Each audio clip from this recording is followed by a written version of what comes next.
Ryan, we're playing Dark Souls Remastered. Yeah, the Dark Souls. This is the Dark Souls of Dark Souls games.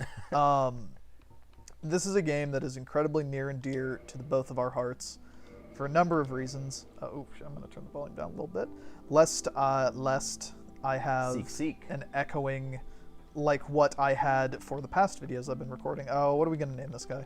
Ooh, Hoss the Cat. Okay, Hoss the Cat. Like Hoss Delgado. Yeah, like Hoss Delgado, like the Delgado capture card. But we're playing Dark Souls Remastered, or Dark Souls 1. And the main reason of which we are doing that, where's main? There we go, is because it was for a very significant period of time, and by significant period of time, I mean like maybe 5 years, maybe 6 years, my absolute favorite game in the Dig Dang world. Yeah, this thing waffles back and forth between like being my favorite, not my. It's like always in the top 3. Sephiroth. For sure. Can we give him a mullet? Or an ape drape? Or hockey hair? Oh yeah, because we're doing Hoss Delgado. Yeah, if we're trying to do Hoss Delgado, let's do that, and then we can make it red. There we go. He's And gonna have cover it up with. He's gonna have a hat almost the entire game, but we're gonna. But do we it know that underneath. Yeah, we know. We might take the hat off. He's at some the point. president of evil. We need him to be fucking nude for a lot. Mm-hmm. So we're gonna run the cutscene here and just kind of talk about some background on this game.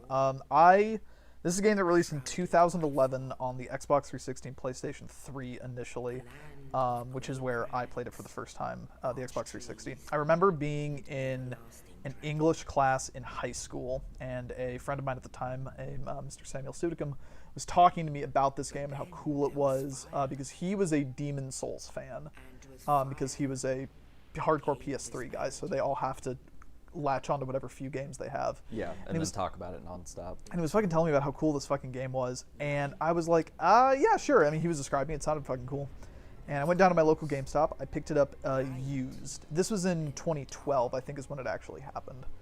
So it was $30 used, and I took it home, and I fucking hated this game. I was going into it completely blind, no support system, no nothing, and I played this for a couple hours, and I was just like, fuck this. This game surprised you made it that fucking long. sucks. Like, holy shit. Like, I remember at the time, the thing I was distinctly getting angry about was not so much the difficulty, but the controls that I thought were just dog shit, putting them on the bumpers and triggers for attacking. They should be on fucking X and Y, like a good character action game. Right. So utilizing GameStop's incredibly liberal return policy, I returned and got my money back and didn't think too much of it. It looks like they're standing on meat. That's what Dark Souls is about. Standing on meat. Then at a later point, our good buddy Zane played Dark Souls, and I did not remember at the time that it was the same game that I had played in high school, but he was playing. That sounds like a Dash thing. Yeah. Oh yeah. No, I'm very forgetful, which is part of why we're doing this recording. And he was talking about how he was bitching about it. And specifically, remember him bitching about the Capra Demon fight. Which at the time, I'm just not he's explaining to me and I'm not really understanding what's so fucked up about it. And then the PC version came out, the Prepare to Die edition, the DLC, all that. That came out, and that renewed a lot of conversation around the game. This is like 2013, maybe? I think I believe I was attending JUCO at the time. So it came out on PC, and with the renewed talking about it, I'm like, you know what, I'm gonna try. I think at the time I was like saying I should try playing this game, not I should try playing this game again.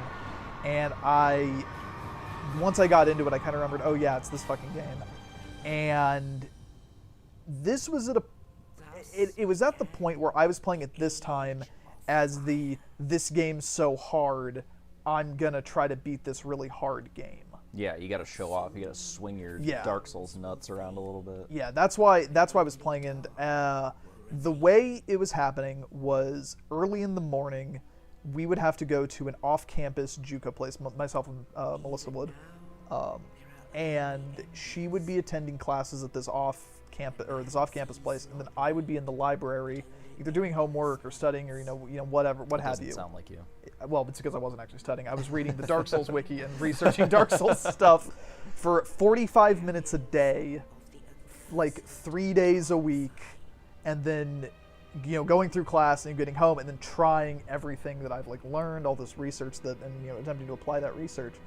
And eventually, after a couple weeks of playing, I did succeed in beating it, which got me onto this kick of hard games. I remember I got really into like Super Meat Boy and beat that, and like just kept looking for really, really challenging games to play. But in doing that research in the morning, it got me into the lore and the story and everything else surrounding Dark Souls, which is why it's actually a really fucking cool game, not because it's hard. And that cemented it as my favorite game, period. It was my number fucking one. And I believe it knocked Metal Gear Solid 3 off that perch. And I would say that it moved me into my kind of next generation of thinking about games. Is it really like changed a lot of my opinions. It changed the way I fundamentally looked at things. The two games that did that before, or the other games that are my favorite games, which are Metal Gear Solid 3 and Psychonauts. Each one of those games kind of moved me forward in how I think about games. And while I don't consider Dark Souls to be my favorite game anymore, Nier Automata dethroned that. We're not going to get into that during this. We're not going to fucking do it. If you do want to know the thoughts, there is a podcast posted.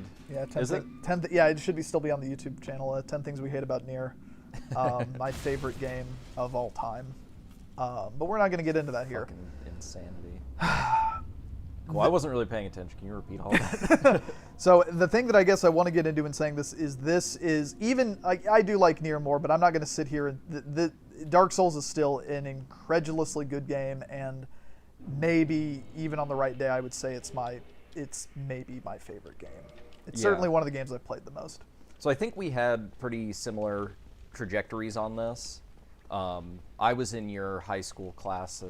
Think it talking to No, Dash and I used to work together at Gamestop, and I remember he would not stop talking about Dark Souls. And when you work at GameStop, you're allowed to rent games more or less. You can check them out for a couple of days, and how are you gonna light the bonfire? No, we don't have time. We gotta save on frames. Yeah, I gotta save the frames. Oh yeah, I guess a predication with this also. I'm doing the speed run with the asterisk on it, where I'm going to be playing this game incredibly quickly. It's not a speed run, but I've played a bit of Dark Souls in my day, and I somewhat know what I'm doing. So I tried it, I want to say 5 times, and I was playing it, and like each time was just like, this is stupid. I kind of went into it thinking like, why would you just want to play something that's hard? Like, why wouldn't you want to play something that's fun? Like, so I kept playing it. I feel like the first few times I played it, I never ended up getting past the tutorial. So just like, this is stupid. The gameplay is really slow, really methodical. The buttons are in the wrong place. God, the fucking buttons. I don't like fantasy. Like, everything was working against this game.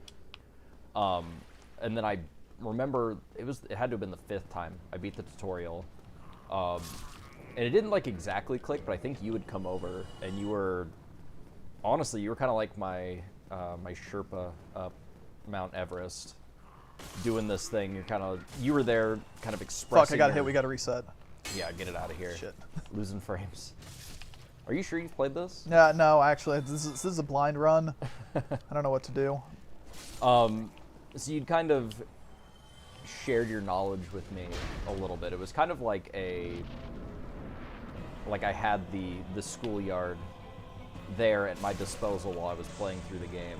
Yeah, I distinctly remember that when we went into Darkroot Garden really early to get you the Elite Knight set and the Grass Crest Shield. That was one of the things I distinctly remember was just kind of telling you to run through and just grab this shit, and even if you die, as long as you grab the shit, that's going to be okay. And that's kind of an important lesson for Dark Souls as a whole, is run ahead, grab some shit. Like, learning that it's okay to die, but you still kind of get things. Yeah.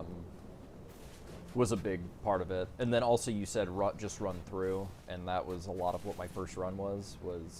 And I think, this guy's kind of hard. I'm gonna go ahead and just run past him. And I think that's totally fine. Like, again, I think that this game gets a really shitty reputation because I mean, they played into it with the marketing, so I mean, I'm not like blaming one particular thing on it. Right. But it's like Dark Souls is it's that hard game. It's them hard games. Because there are a lot of other games that are purposely hard and purposely messing with you, which this game only does a little bit. I think that ball at the beginning, it doesn't hurt you enough to be a pain in the ass, and it makes me laugh every time when that ball rolls through and goes through the wall.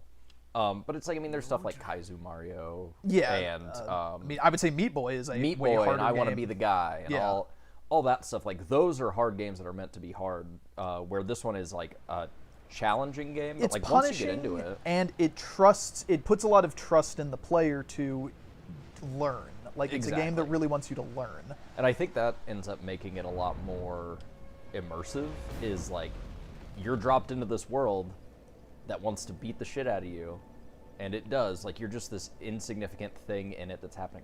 Fuck, I forget how good the remaster looks. Yeah, oh my Holy god. shit. Oh, this game does not look great on the original Xbox. Yeah, it's a 720p. I would 30 frames a second with the heaviest asterisk on it. Yeah. So I was thinking the other day about this game, and I forgot about this. I so much feel like this game was like an accident, because they've done other things, like all the things that people praise about this game, kind of like this interconnected open world stuff and all that stuff, they never really try to do again. And I'm thinking it was something that they just kind of threw together and ended up working out really well. Like, I don't know. There's so many things in this game that it's like, it could be purposeful. It may be purposeful. And I think there's a lot of things about this game that are very intentional, but also it has captured lightning in a bottle the way, in my opinion, no other FromSoft game is even fucking close. Like, like, there's so many runs through the game, like, you can go different directions, you're gonna see a crazy one here, that I feel like they just didn't test for. They didn't think like people would think that way, so there's like, oh, it's in there. Yeah, like, I'm curious how much of it is like, oh, that's a mistake. They have the jump button on this being double tapping it's like you hit run as you're already running. You try to run twice, which is really what jumping is. Did they put I thought they put the Dark Souls 3 thing in here, where you can switch it to clicking the stick. Maybe they did. Oops, that's on here. I'm trying to do it while I'm running. If they did, I'm not. I don't have it mapped. Yeah, it's definitely something you have to map to. But it's like, so I'm curious, like, how much of it is like we designed, like the Deus Ex, or kind of we put in this set of Latin rules. For day of sex. Get sex with God. It's like, how much of it is we put in this system of rules and we built this world, and then you can just kind of coincidentally do some crazier stuff, and then how much of it is like, no, we not necessarily intended this route, but like we knew what was going to be possible with this. Yeah, but they never did it again. At least never quite as well. Yeah, like, which makes me think like it had to have been accidental, and then when they tried it on purpose, it was just like, sorry, what did we do? Because Demon's Souls had the hub world, which again, I'm also not saying there's anything necessarily wrong with the other games. Demon's Souls had the hub world, which, that's fine for a first outing. Dark Souls 2 is done by a different director and sucks, so we're not even going to bother with that one. You know what? I do remember, though, that I really enjoyed that game the year it came out. Yeah, I mean, and also, it's like Dark Souls 2 is a good game. Dark Souls 2 is better than most video games. Yeah. But within the context of From Software's catalog, it is easily the worst one. Also, the one that is directed by someone else.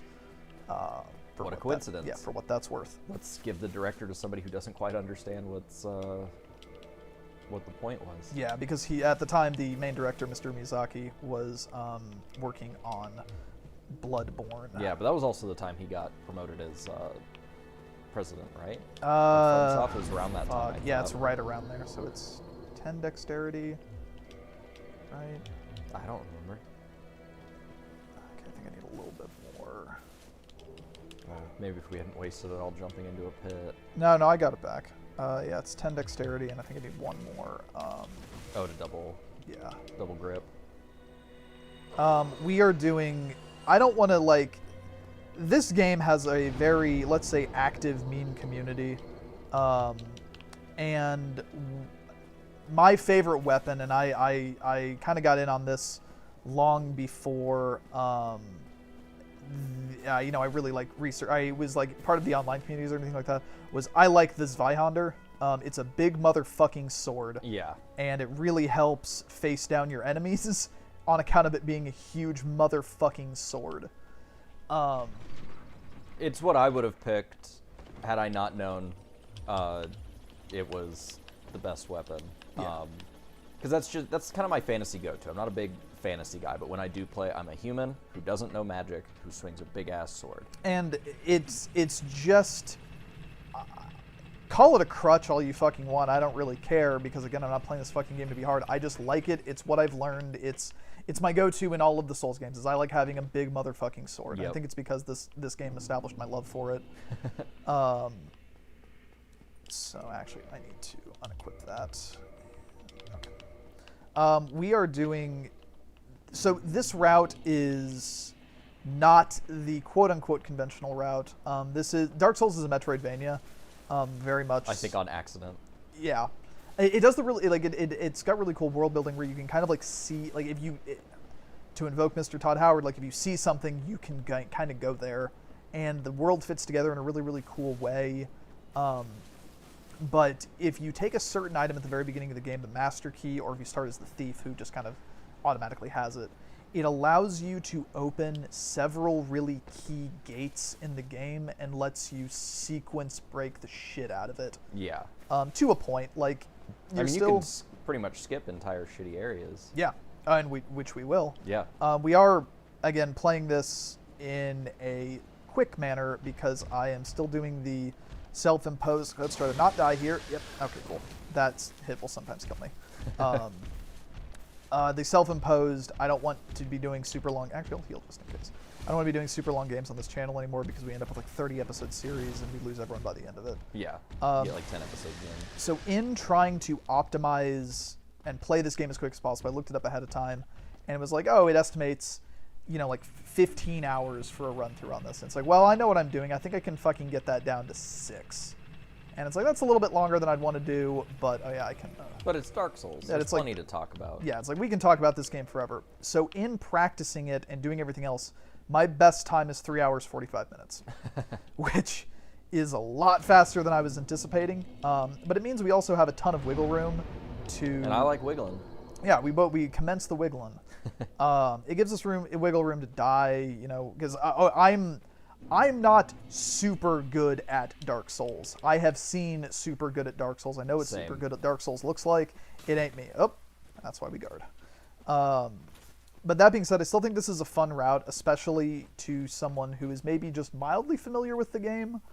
Yeah, I think that's one way that Dark Souls has a lot of replayability is I don't know, you see someone play it, or just like the time I found out you could skip Blighttown. It's like I immediately went back in and was like, I'm gonna try that. And that's the thing is like I'm still learning things about this game. I've put like probably about 1,800 hours into this game across all the versions, across all my playthroughs, I did a lot of PvP in Dark Souls 1, and I continued it into this one. I have a couple certain builds that I like. Yeah, PvP in 2 was really fun. But I've put so much fucking time into this game, researched so much about it, and I'm still learning new little things about it. There was something that I remember I texted our group chat when I was playing through this time that I was like, holy shit, I never realized that like you could do this. Oh yeah, it was if you come in the back way. Yeah, it's through Undeadburg, the dragon doesn't show up. Yeah, which it was like, holy shit, that's such a small thing, but because you never trigger and again, I don't know how much of that is like you have to trigger the dragon to then make it show up. Which I'm almost positive that's what it is. But I guess how much of it is they knew that they did that intentionally, and then how much of it is like a result of weird just computers being computers. But we have now skipped Lower Undeadburg. Look at that. And you didn't really even have to do anything that hard. Yeah, you no. Just had to know the weird back route. And it also gets us the Grass Crest Shield, which is the main reason I do that route that way Yeah. is because I'm trying to get that as early as I can. And that's the one that refills your stamina quicker, right? Yes. Using the Zweihander, it eats up an incredible amount of stamina to use. Especially at the lower levels where it's pretty much a whole bar per hit. Yeah. So we want God, to look at that mullet. jerky mullet, man. So good. So we That want to achy breaky hair. level up our endurance a decent amount in the early game, which does kind of put us in a glass status, especially not wearing any armor. But armor in Dark Souls doesn't matter really. It looks cool though. It looks cool, and It's it is cool that. Why does he have extra loops on the side of his little thong? so he can hold his he can hold his sidearms. His shoulders hold his sidearms. Shit. Okay. Another thing about Dark Souls that I think it's somewhat infamous for is the brokenness of backstabs, which if you can kind of like get behind most enemies, you'll be able to do backstabs, and the tracking on it's really, really weird and fucky. I think the trick you told me is pretend like you're stabbing them in the butthole. Yeah. And it's like that's exactly where you have to line up. But oh shit. Yep, fuck that up. On this route, I don't actually end up backstabbing that much because my sword is just so honkin' big that I don't really It's ever got big honkers. I don't really ever need to. So the things that do matter in this game are your weapon stats, your weapons like element, and to an extent the scaling with it. The Zweihander's got very like average scaling to it, which means it will get an okay amount stronger the more I dump into the various like governing stats for it, the main one being strength. Whereas there are other weapons in this game that are like, if you put more into your stats, you're going to get much better returns in your weapon damage. But this one just kind of having average ones. We'll end up dumping kind of some spare points into strength, but we really care about health and endurance. Endurance determines our equipment load and the amount of stamina that we have, and we always want to be doing this fast roll. That's, I guess another thing worth mentioning is Dark Souls can be played with whatever fucking build you want. Everyone's got their own build that they, prefer to do, and it's, you could make a case saying that there's like a best one. Yeah, but I mean, it's all going to depend on how you want to play the game, though, because it's like, you can't be like, oh, Zweihander thinks the best build, but I want to stand back and be a wizard. Yeah. It's like, well, this isn't the best wizard build. Like, and it's different builds are excel at different parts of the game. Like certain, I would say that as a whole, the spell casting is easier in the early game. The melee is easier in the late game. Yeah. But it's all about just kind of finding the build that you like doing. But it's like, if you want to play a big fucking heavy ass knight with a big old fucking shield, which I know is it's the way a lot of people played this the first time they played, which it certainly was mine, where I was a huge fucking heavy armored knight with a big fucking sword. I fat rolled wherever I went and never paid equipment load in mind. Nope. And that's a totally. You going back to Firelink? No, I'm gonna go. Oh, wait, actually, I shouldn't go to Firelink yet. Whoops. Well. Hey, I made it. There again, just trying to optimize for time. There, I can do a slightly more efficient route. Well, not if I just get my fucking ass ate right here. It doesn't matter how much you play this game, you can still die to the same dumb old easy shit. These guys specifically fuck me up because they can parry, and they will often parry me. The advantage of these Zweihander, though, someone rang the bell. is if so you fun talk trivia about about the game. If you hear a bell ring before you've rung it, that's somebody else playing it who has just beaten that boss and rung that bell. Yeah, so congratulations to someone for beating the Bell Gargoyles. One of the cool things about the Zweihander, and one reason I like it so much, is there's very, very few normal enemies in the game that it does not just fucking lay flat. I love it. So if you hit an enemy with it, there's a strong chance that you are going to have another opportunity to follow up with another attack. I also just realized that I forgot to do another part of this run. Dash, come on. Yeah, hey, the Jerky Boys are rough. The Jerky Boys are rough. Jerky Boy Hallway is something that, again, will continue to kind of fuck me up, especially when the wizard dude, gives them a buff, which when they were hitting me a second ago, they did not have. But once they get that, it makes them super lethal. Get him. Yeah, fuck this guy. I love these dudes' helmets, like the 6 eyes. The most enemies in this game, when you rest at a bonfire, it respawns all the enemies in the area. However, certain ones do not. The 6-eye channeler right there being one who does not. So I like to go up here and kill him and then go about my business. As again, the jerky boys can kind of kill me regardless, but when they're buffed, it's really not a good scene. Oh yeah, it sucks when they like stun you a little bit and your guy's like, oh, don't, no. Yeah, and you can kind of just get stun locked into some rough shit. So while armor stats, like your defense, don't matter that much, one of the really critical things that armor does give you is a stat called poise, where what poise allows you to do is Poison things. Yeah, poison things and poison resistance. If you get hit with an attack, you will or will not be staggered based on your poise. With the Zweihander having these big wind-up animations, it's really critical to want to try to maintain at least a little bit of poise. Otherwise, things like the little jerky boys are just going to completely fuck me up, and I won't actually be able to get a hit off. Mm-hmm. Going up into that area right there is rescuing Knight Lautrec of Karim. He is a gold boy with some really cool armor, and we don't like him a whole awful lot.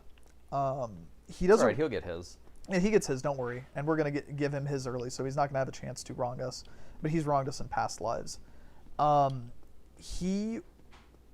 Firelink Shrine in this game acts as kind of a hub, and it does it in a way cooler way than Majula in Dark Souls 2, where people will come and go from it because all of the other NPCs in this game have their own objectives, they have their own storylines, like they have their own goals. You are, despite being, the chosen one and everything, no one gives a shit about you. Yeah. And a lot of the time, other individuals think that they are the chosen ones, so they really don't pay you a whole lot of mind.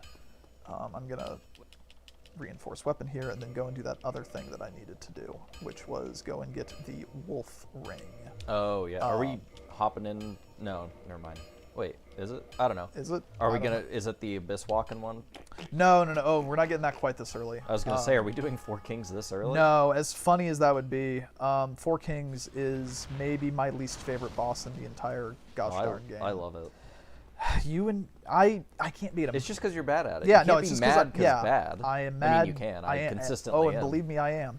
But right now, we're kind of doing like the early laps around the world to get the equipment that we will be using for the rest of the game. Oh, also, my first experience with Dark Souls was listening to a friend of mine's podcast. The year they started a gaming podcast very early on in the podcasting thing, and That'll help slightly I later. think it was the year that Dark Souls came out, and the whole podcast was like, it was a Game of the Year podcast, way worse than ours, obviously, but the whole time was just like, Game of the Year, Dark Souls. Oh, dude, Dark Souls. Oh my God, I agree. And I got really annoyed listening to a podcast that was an hour and a half of just like, right? Dude, right? I want you to know that while I am incredibly forgetful, that story or that thing about that podcast has been one of the biggest influences in my entire strategy when attempting to record things or to do podcasts. And one reason. Oh yeah, dude, I agree. Yeah, I agree so piss much. Piss off. And it's why I will put so many restrictions on our own Game of the Year podcast of like, I'm trying to not put us in situations where we're constantly agreeing with each other. Yeah, just make Matt and I play Nier. Easy. Fucking. Dash was hoping for a podcast that was like that original Dark Souls podcast. It was more just, I would never intentionally waste someone's time with a game or a piece of media. I would never intentionally do that. Or at least if I was going to do that, I would be very upfront about it. I think on paper I should like that game. I just don't like it. I'm not a big fan of titty games, so. It's an ass game. So anyway, getting back to. So yeah, back to our playthrough of Honey Pop. Back to. This is a secret area within Darkroot Garden that are blocked by these like living trees that I had no fucking idea about this area the first few times I played through the game. Yeah, because why would you think to hit a tree? And they kind of move a little bit, and they do kind of like look suspicious in that way that like old cartoons would show like what things are about to move. Oh yeah, because they're different than the background layer. Yeah, like if you're kind of like looking for it in secret hunting, you'll definitely notice it. Mm-hmm. I fucking didn't. But it guards this area up to get this ring called the Wolf Ring. Who owns the wolf ring? It is fucking Artorias' ring. But that's not Artorias' body. No. But Artorias is in this general area Gotcha. in the past. We're not going to do a deep dive onto Dark Souls lore because we don't have that kind of time. Yeah, instead we're gonna have to go a deep dive into Dark Souls systems. Yeah. Hey, systems are fun. Yeah, we'll just lull everyone to sleep early. Ah, piss off, Ghost. So getting that ring here gives us 40 poise with no, like, equipment.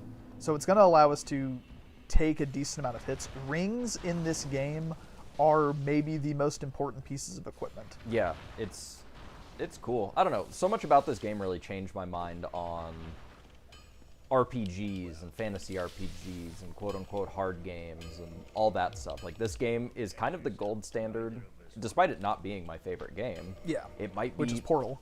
Yeah, too. Portal 2. It might be the most important game for me. Like, I judge everything off of Dark Yeah. Souls. And, like, I don't expect everything to be a Souls-like, Oops. but I expect there to be... Like, you're still finding new stuff despite being, what, 1,800 hours into playing this shit? I haven't played nearly that much. I've done, like, 2 playthroughs on every copy I have. But it's nice to hop in. I'm still and, discovering stuff. They keep enough stuff behind layers of things. Like, you don't really know a lot of the story unless you read item descriptions and are able to, like, analyze it and kind of extrapolate your own thoughts from it. And that's kind of one of the things I think is really cool about it is, like, the story and the writing from it come from the director reading, like, it's reading fiction that was in English and him not being an English speaker primarily. Right. So he's kind of having to, like, he's getting the gist of everything. Yeah, and so he's kind of filling in the gaps with his own stuff, and that's what this game feels like. It's got this base thing to it, which I remember actually the first time after I beat this game, I went and rekindled the flame after beating Gwen, and then the credits rolled, and I'm like, that's it? Yeah, it's like what the that's fuck just fucking happened? it? And then we did some, like, lore diving and discussions and stuff like that, and I was like, holy shit, there's so much to this thing. Like, it's a really interesting world built, and you don't realize the consequences behind, like, what you do to, like, beat the game until you actually look at it, and you're like, oh shit, I did the wrong thing. Yes, it is. Early. Oh, fuck. Oh, man. God, this game's so well fucking designed. They account for everything. Another kind of, like, really important thing about the Souls games as a whole are not to kill NPCs. But also to talk to them as many times as you can. Talk to them as many times as you can. But you just don't want to kill them. Bad things happen when you kill them. So just make sure you don't do that. Yeah, don't do that. The reason I'm having to kill them is part of this route involves us getting 30 humanity at a certain point in the game, so I kind of need to get as much as I possibly can. Also, Petrus is a dick. Yeah. Are you going to do the thing? Yeah, I'm going to do the thing. Again, I'm just getting the gear. This is my favorite thing about... So he's in the Lautrec wrong spot. will go and kill Anastasia Vestora at a certain point in the game. And at that point, you will not have a bonfire here anymore, and you'll have to go on this, like, quest to kill Lautrec. It's a really, really cool thing that the game does, but also you can just kill him at Firelink Shrine, and he's going to give you a very important ring, and I would say debatably the best ring in the game. Yeah. And it is the Ring of Favor and Protection, which just gives you a buff to your HP, your equipment load, and your endurance. Just a flat-out buff. But if you ever take the ring off, you can't put it back on. It breaks and goes away.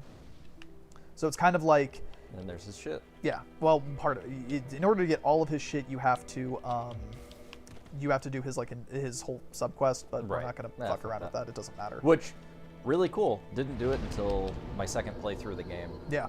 But and also, it takes away the bonfire at Firelink Shrine, which is it's one of the bonfires that just starts out kindled, so you get 10 Estus from it. So it's kind of the best bonfire in the game. And by it's the one you default. visit the most because how the game is supposedly set up is you're supposed to kind of come back to Firelink after each area or anytime you can, and you meet up with the new characters that are there. Yeah, it's a People's hub. storylines have progressed.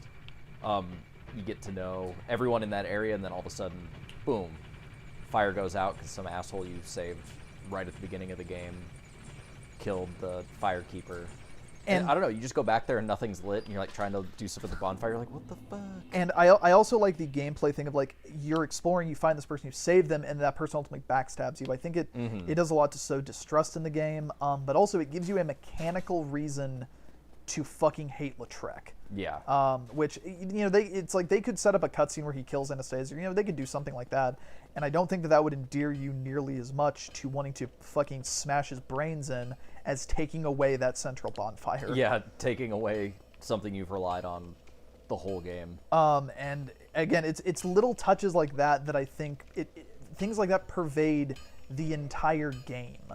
And it's one of the reasons why I enjoy it so much. Is it much like you said, like when I played Dark Souls, when I beat Dark Souls, like trying to play other games, it was always just like, well, it's just not doing all of these things correctly or like as well. Yeah, after this game, I couldn't find something that gave me that, you know, dopamine hit after beating bosses and stuff. Like, I don't know, maybe it wasn't challenging enough.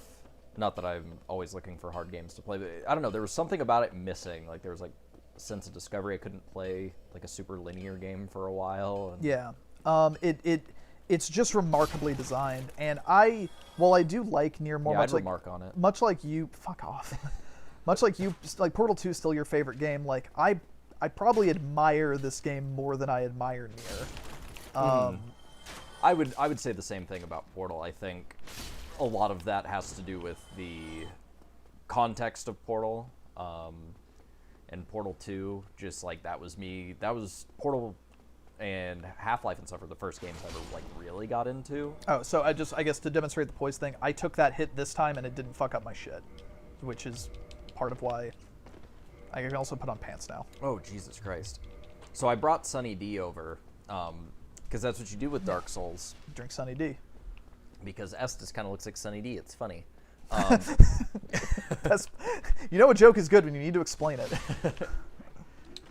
So, I hold very fond memories of when Dark Souls 2 came out. Dash brought his TV over to my apartment. That might sound like a weird thing, but I just kind of do that. So he brought his TV and his console over. We each kind of played almost like back to back or like at 90-degree angles to each other, playing Dark Souls 2, just kind of playing it, hanging out. We'd summon each other when we could. Kind of, you know, play at a similar pace, but we just, you know, chugged some Sunny D. And we played for like, we took the day off of work and we just played like all day. Yeah, we had to have played for like 8 to 10 hours. Yeah. It was awesome. It was super fun. So now, you know, you bring Sunny D over, but Sunny D kind of tastes like battery acid and sugar. It's not good. It is not good. I have awful. some actual orange juice in the fridge, but Sunny D is not orange juice. So one of the things that I've wanted to show you about this route is I've got a +4 Spy Hunter right now. Oh God. And we're fighting the Bell Gargoyles, which I would describe the Bell Gargoyles as the casual filter. You think that? Yeah, I think Gargoyles are like the first real boss in the game, because you have the tutorial boss, the Asylum Demon, who get that booty. Then you have the Taurus Demon that has the like drop attack thing that can help you out. You just have a lot of help up until this one where it's like, okay, you need to fight it. It has, I would say, like a twist halfway through the fight. Which should be happening anytime now. Yep, there he is. Second gargoyle shows up. Yeah, and the second gargoyle's got half health. There's also, I'm not human right now, and I when I've been practicing this run, I can do the entire game without any summons. But they give you Solaire, who's a character. If you were playing the conventional route, you would have met him on a bridge earlier. Yeah. Oops. But I don't know. I love this fight. This is actually probably in my top couple fights in the game. I think it's remarkably balanced. It's really balanced. I like the area it's in, and it really tests everything. It's like, okay, you need to read your environment. You need to, because you could fall off the roof if you back up too much. You need to balance multiple things fighting you. You're blocking, you're dodging, all that stuff. There's the From Software very much more contemporarily really got into the multi-phase boss fight where you get a boss to like a certain amount of health, like something else happens. Mm-hmm. I think it embodies that in a really, really positive way, where it's like, okay, halfway through you're going to get this weaker second gargoyle that's gonna come in and fight. Yeah. But I think that like that's kind of the point that I want everyone to try to get to before they give up on the game. It's like if you can at least get to here. Yeah, ring the first bell. God. Yeah. Sun rays and stuff. I liked the way this game looked on Xbox 360, but God, the remaster looks so good. 4K 60, baby. So now that I also realized that the people we're pitching this to are largely people who are familiar with Dark Souls. Yeah, nobody's watching a Dark Souls video if they haven't played it, so hopefully we're not saying too much of shit you already know, but that's kind of a byproduct of being into Dark Souls is I gotta look at it. Yeah, you're cursed to forever talk about this game. Yeah, you'll go hollow shit. Singing the praises of fucking Dark Souls. What'd you do? Oh, I made a slight mistake on the route. I should have rested at a bonfire that I didn't, so I'm gonna have a +4 sword now. It's fine. It's +4 as opposed to what? +5. Dash. It's fine. Jesus we'll be Christ. okay. Let's. I'm gonna pump a bit in. I need to do something with my hands and drinking Sunny D, isn't it? But so now that we've talked about our affection for Dark Souls and why we are doing that, the thing that I really wanted to get into for this playthrough is you are going to be leaving to go back to Colorado here in. We're just gonna move. Well, yeah. Hopefully Colorado. Hopefully, or wherever. You're going to be... some random place in the country. You're going to be departing here, and you were from Colorado, and you came here as a result of your soon-to-be wife's schooling at KU Med Center, correct? I actually have a short word for that. It is fiance. What, like the single ladies girl? Yeah. Okay. My Yance, me Yance. Much like we're learning things about Dark Souls, I'm learning new things every day. But and this has always been like a known quantity where you have said that at some point you will be departing here. Yep. You came here for that, and you will just as promptly be leaving at some point. Yes, as mysteriously as I arrived. As mysteriously, whereas all of my other friends, for the most part, save for Sean, have remained here and will likely probably remain in this general area for at least a significant amount of time. Until it gets to the point where we all have families, and then maybe we would depart back then. I personally, I bought this fucking house. I don't plan on going anywhere. It's okay, we can just run past them. I know. Believe me, I know. That was my strategy. Weird booger men. Was run until I hit the next bonfire. But I wanted to get a chronicling of our relationship, how it relates to GameStop, how Dark Souls is intertwined with that.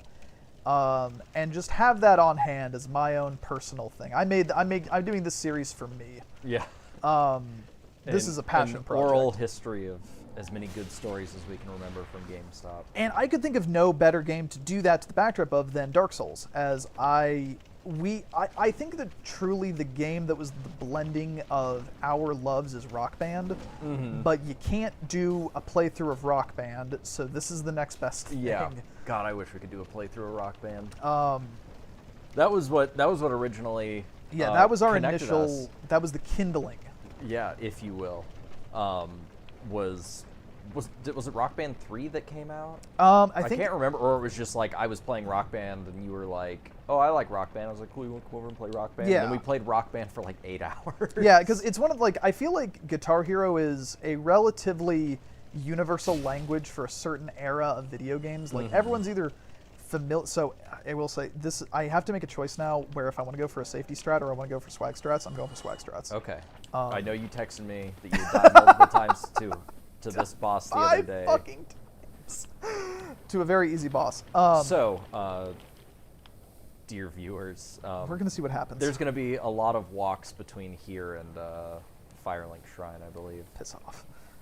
So we played Rock Band, and again, it probably just came up through conversation of it's a good bonding exercise, and moreover, it's really nice to find someone who's good at an instrument that isn't guitar. Yeah. As everyone, I feel like the guitar, because it took them so long to incorporate the other instruments in, like everyone kind of can do guitar. Yeah, and I mean, you had to end up dropping the long dollars on the expensive version of Rock Band. Yeah. If you wanted to do that, which I did because I liked the drums. Yeah, as do I, because I like Rock Band. So I got a job at GameStop one holiday, and this is when A couple months after me, because I got hired in October of that year. And I remember that the way it happened was I went in. It was the first Steam sale where I had an OKPC, and I went in and I traded in the Radiohead album. Yeah, OK yeah. PC? Oh, yeah. All right, PC. I went in and I was trading in a fat stack of games to then. Dash, is this another titty game? Yes. Got me again. Can't show that on a Christian Let's Play. I went in and traded in a fat stack of games to then buy Steam credit to to then get the Steam versions of them. So it was a lot of like the Fallouts, the Bethesda titles, those like quintessential PC games. And I remember Adam was working during that, and we just kind of struck up a conversation. I don't think I'm crazy in saying that GameStop employment is a sought-after thing for a certain profile of individual, myself being one of those people. Yeah. I had always wanted to work at GameStop. I remember when I was a kid, like I'd walk up there, I'd hang out a lot, and the manager at the time there, whose name I believe it was Joe. He had a Halo tattoo for his clan on his arm, and I did end up having him come in one time when I was working, and it was a really, really it was a good bookend moment for my career with them. But he ended up quitting GameStop and opening a skateboard store. Even better. And my understanding that he was having a very good time doing that, and no one leaves GameStop happily. No. Which we will get into. But I remember I went in and traded that stuff in to Adam, who was the assistant manager at the time, and we just kind of were talking, and he said hey, through conversation, he figured out that I knew what I was talking about when it came to video games. He was just kind of hey, we're doing our holiday hiring process here soon. Would you like to have a temporary job here? And I said, oh, fucking course, yeah. I've always wanted to work at GameStop. This is when I was working at Pizza Hut. One of my original stint with the Rainbow Boulevard Pizza Hut. And so GameStop, their main hiring thing is they don't hire throughout the year until holiday season, and then they hire a fuckload of people, and then if there's a space available, they will hire somebody on like a more permanent basis. They'll more or less keep one, at most two people from holiday. Yeah, so they dangle that fucking carrot over your head. We will not be having positive things to say about GameStop. No. The stories will be funny, but holy shit. But they will be tinged with sadness. What a miserable fucking existence. If you're watching this and you're thinking, well, maybe I'll work at GameStop, which, does GameStop have any goodwill left? It's admittedly, I feel like the concept of working for a GameStop in 2020, they are hiring all of the ones I go to because I am milking them for one free package of trading card sleeves every month. Adam fucking gives me this mild job offer of just hey, put in an application, I'll put in a good word for you, and you can do a holiday stint. And admittedly, I have my other job, my Pizza Hut job that I'm working, so I won't be able to switch over to GameStop full time or anything, but I of course jumped at the opportunity.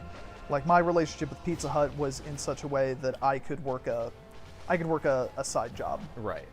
And that was also my first time working retail. I had only worked food shitty jobs up until that point, Sonic Drive-In and my delivery driver job. So first try. You did it. There's a part 2 to the swag strat though. I go and I fill out my application, I send in my stuff, and I get interviewed by Adam later, and I interviewed incredibly badly. He told me this to my face. Oh yeah, I did too. So here's kind of a tip. If you're a bad interviewee, make sure you know what the fuck you're talking about. Yeah. Because that will even the playing field. Because I've been in multiple interviews. I got my job at. God, that sucks. Yeah, right. Oh, God, it tastes bad. I got my job at Blockbuster. Going in, I interviewed in a Green Lantern hoodie and a disheveled mohawk. Yeah. Because I didn't know it was interview time. Basically, I went in and I was like, hey, did you check on my application? Because I was there every day because I did this summer pass thing. So it was I could just exchange movies every day. Hard to say why they went under. Actually, that worked out really well. It was a good really? subscription thing. You know, keep the money Ahead of coming. their time.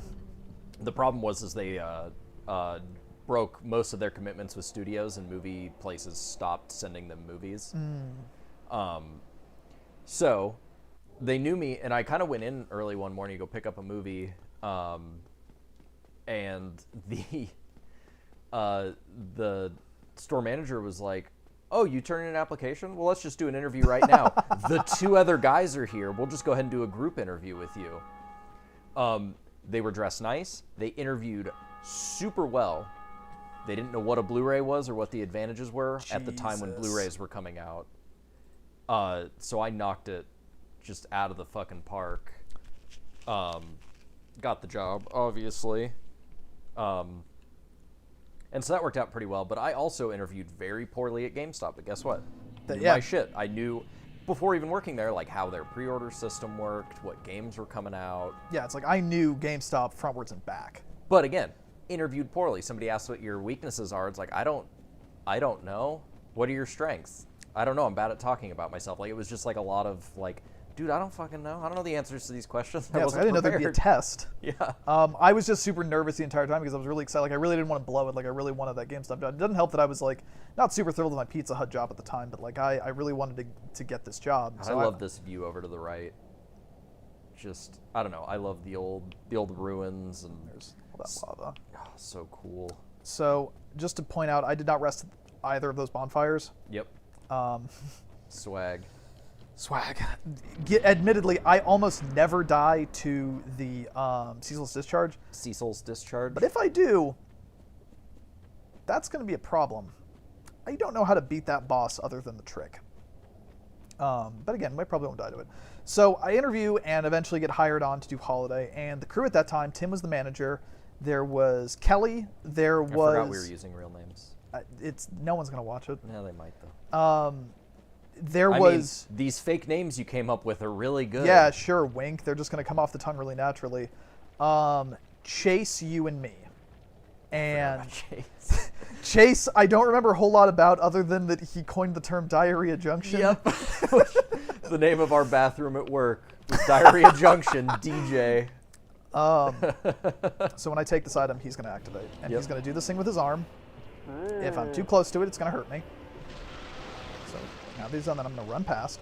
Yep. So Chase... This shit was mind-blowing to me when you told me about it. I was like, just run to the end. Yeah. So Chase and I were the GAs for the Holiday, which is like the lowest on the totem pole. It stands for Game Advisor, but what it means is bitch work. Yeah. Ryan, I think, was technically a GA, but he had seniority.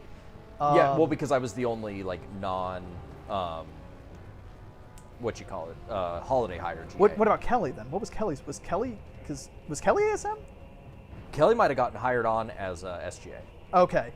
So there was another position that exists called SGA, which is basically like... Or we were both SGA. It's like GA, but you can carry keys. Yeah. So it's like a shift manager, basically. Yeah. Shift leader. That's a good way to describe it. And then Adam was the ASM. Tim was the boss. Yeah. I might have been an SGA. I think we both were. I truly can't remember. Yeah. It's been okay, so long. So what's happened in this scene? I know we're kind of jumping around a little bit. This guy is so mad that you stole his sister's clothes or looted his sister's body that he lunged after you. Yeah. Take that. Damn, it's too heavy. So if you run out of the boss arena, he'll chase you, but there's like a cliff and he couldn't get to you, so he jumped and now he's kind of hanging onto the edge like, no, save me. So he's kind of hanging there, and Dash just peeled his fingers up and dropped him into a pit. Yeah. The reason we do that entire swag stride and risk all that is... Oh, whoops. I wonder what's going to happen. Yeah, it's probably fine. New speedrunning strat. So, he was the person creating all the lava down here, but now that he's dead, it all drains. Yeah, it was coming out of his butt. Yeah. He's got mud butt. Diarrhea Junction. Okay, sorry, keep going. So, get hired at Holiday, and I'm splitting my time between Pizza Hut and GameStop. But at the time, like, they make it pretty clear to me when I get that job, like, I'm not going to be continuing past Holiday. But if I do, I'm basically just going to have to prove myself to be good. And this will be a theme across... GameStop. Yeah, it's dangling this carrot of do better and we'll give you something better. Yeah. The secret is the carrot doesn't exist. Framped is over here. Hello, Framped. Goodbye, Framped. Can we look at him real quick? Like, talking about This game, in a game full of amazing designs, they came up with this motherfucker. He's got a mustache, and I love his voice. Yeah, who like, what is this? Like, He's a primordial serpent. I know, but just A, what does that mean? B, like someone designed that. I was like, yep. I'm so curious how much stuff made it through this game that like people were super excited about, and Miyazaki was just like, well, I didn't want to hurt his feelings, because we know it happens with Gwendolyn. Yeah. They put it in here, and it's just we'll see it, right? See Gwendolyn? Nope. Oh shit, we're not even getting the Lord Vessel. What? No, do you mean Guinevere or Gwendolyn? Probably Guinevere. Guinevere's the one with the huge fucking titties. Yeah. So, this designer in the game, Guinevere, designed Guinevere, which is this Gwendolyn's giant the fuckboy. Yeah, this giant woman with huge titties. And he was so proud of it and so excited about it that Miyazaki put it in because he didn't want to hurt the guy's feelings, but it stands out like a fucking sore Yeah, thumb. there's a lot of stuff in this game that seemed like, maybe the positive way to say it is disparately themed, but regardless. Like Frampton Koth makes sense. They're goofy, but they do kind of work within the game. Like they look weird. Somebody put a fucking mustache on it made out of flesh. Flesh stash. Yeah, which it's like, this is weird, but whatever, it makes sense in this universe.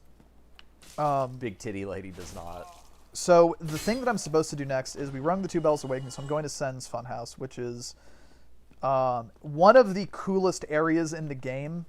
And I think most people seem to really hate it like their first time through, but it really grows on me. It is just how shitty that area is. Yeah, well, it's the area in the game. I know I mentioned it earlier about like this game doesn't really like fuck with you. This game put all of its I'm gonna fuck with the players in one area. Yeah, and it's really fun. It changes up the gameplay a little bit. It keeps it fresh. But before I do that, I am going and getting... This is the one thing that I could never quite optimize out of the route, despite really trying to. But I need to go and get a certain ember to let my weapon get upgraded further. So I'm going backwards through this area. Normally you're supposed to come up this specific way, fight the pig, and go through and do all of this shit in the reverse order of which I'm doing right now. But obviously we're not going to do that. Pig's going to charge at me. And we're going to go and kill the Capra Demon and get an ember out of the depths. Depths. Oh, cool. Depths. I can't say that word. Yeah. They do kind of like to name things hard to say stuff. Demon's Souls. Yeah, Demon's Souls is the actual title of the game, not Demon Souls. Okay, so you got hired at GameStop. So I got hired at GameStop. I'm doing my stint with Pizza Hut, and I'm wanting to show that I'm a really good GameStop employee. And I was in full do not give a fuck about Pizza Hut at this point. Like it was like I'm daring them every day to fire me, but I was too good at my job and they just couldn't. Which, with the Zweihander, how the animation is, it looks like he backstabs them with the little hilt things. And he spanks them. Yeah. No, because it's got the little pointies on there.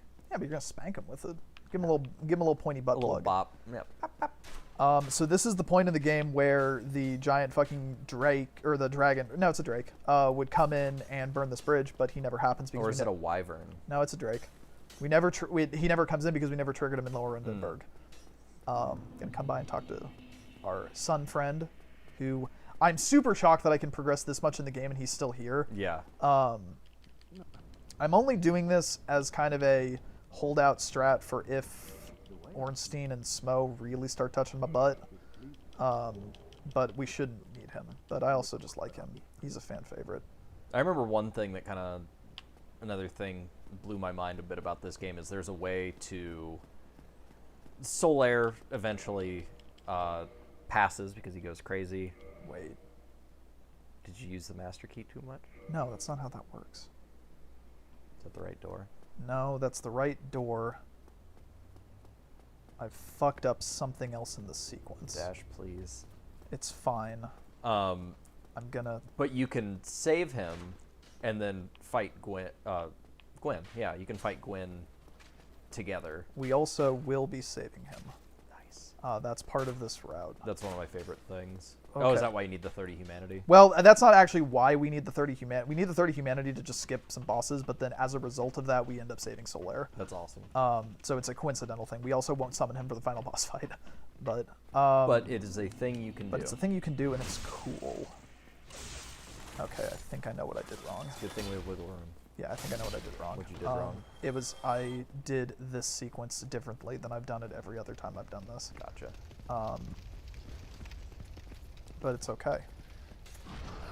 Fuck. So anyway, as I have said several times, splitting my time between GameStop and Pizza Hut, I am wanting to show that I'm a good GameStop employee.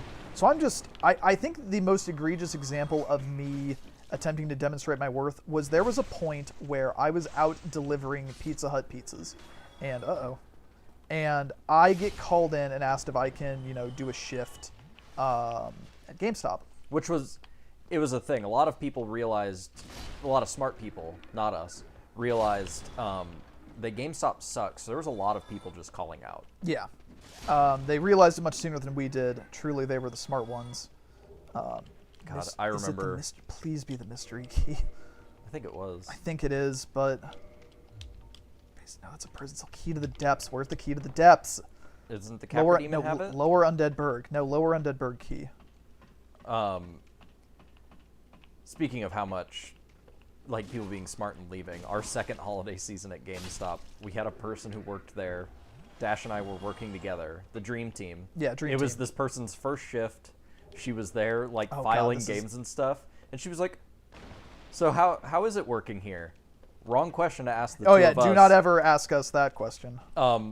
Because we did something very similar to what we're currently doing now, and just bitched and talked about, like, listen, just like, we're gonna level with you. It fucking sucks, all this stuff. She never came back. Yeah, she used her employee discount to pick up the Batman Arkham Origins Collector's Edition, and then never came back. Yep. And Smart honestly, move. yeah, like, respect the hustle. Yeah. Game respect game.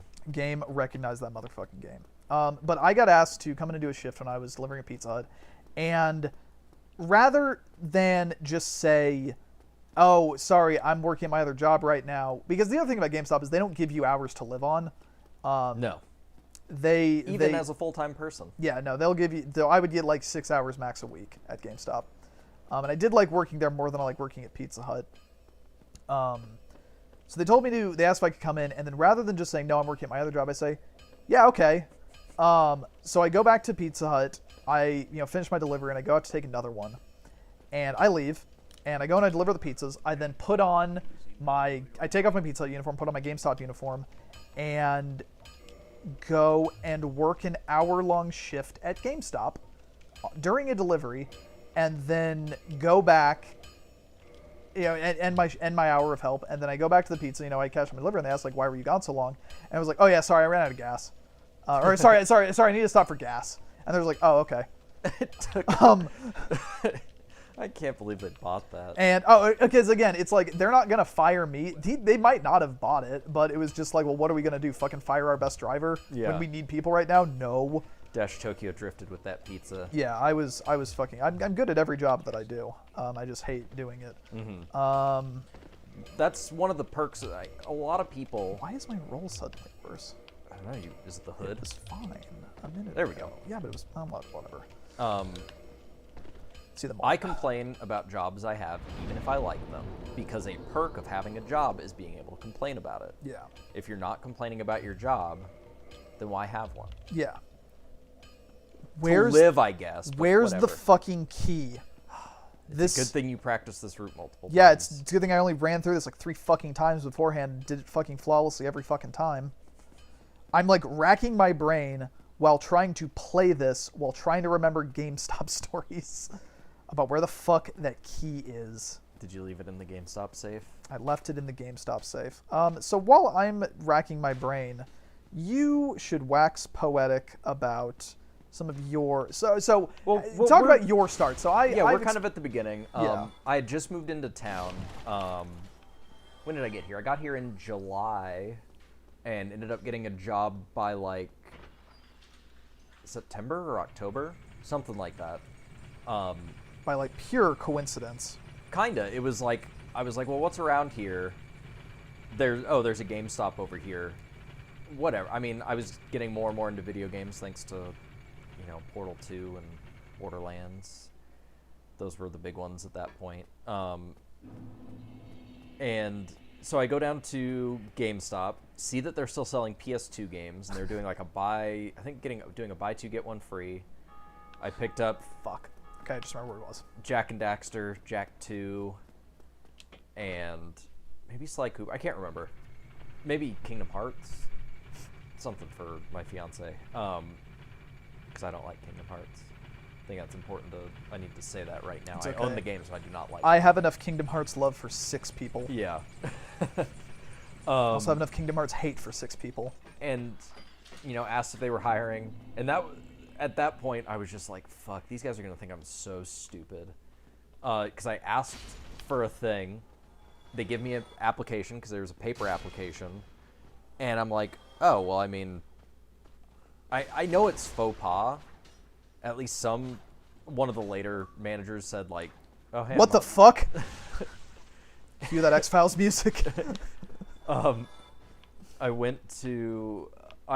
filled it out there in the store. Because I was like, I know all my shit.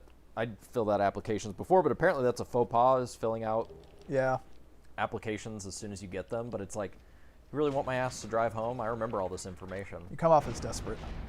I was. That was the keep I needed, by the way. Oh.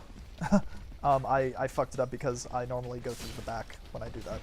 What a dummy. Whatever, we're fine. Dumdar. We have some wiggle room. So I filled it out on the spot, but then went, fuck, I just moved here. I don't know my address.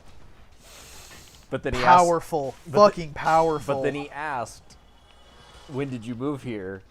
I was like, July. So I'd been living... I think you have some clumps. No, I guess I'll use it. Fuck it. It saves me a bonfire. I used the other one when I was... Oh, I gotcha. Earlier.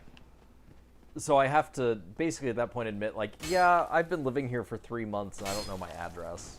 I haven't needed it until now. But yeah, so I turn in that application pretty much right there on the spot. They call me in for an interview. I interview very poorly, which Tim told me it was a bad interview, but I knew my shit.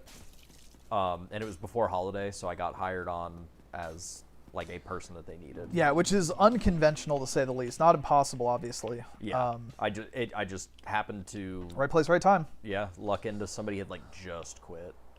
So yeah, that's how I got in, and that's more or less how everything started. I think. I don't remember if I had met you before you got hired or not. No. We met at GameStop, and I remember they would put you were typically the night shift leader, and then I was the night GA. This door, this cage, is part of what gives me pause in saying I think this game was purposefully well designed. How bad the door's implemented. Yeah. Yeah, I'll give you that. Like I'll just go back to the door. Oh, don't worry. We gotta go back. Don't worry. Okay, good. I'll mention it now. It opens outwards into a very narrow to walk area. I didn't knock that ladder down, and I really should have, but it also really doesn't matter. It's lit, fam. I also didn't open the gate near Solaire's fucking thing just because I wasn't thinking about it, but it really doesn't matter. So there are. Now we were both hired at this point, and then... And we were typically working the same shifts as each other. Like, occasionally, just look at that. Awful. And if you fall, you're going to take a bunch of damage or fall off the edge. Oh, almost did. Whole staircase, terrible. And the thing that we just kind of talk, start shooting the shit. We talk a lot about games, obviously, 'cause we're going to have fucking video game play, so presumably one would think that both people like video games. Not always the case. Yeah. Also, if you do want a job at GameStop, don't think that you're going to get to talk about video games a lot, because you're not.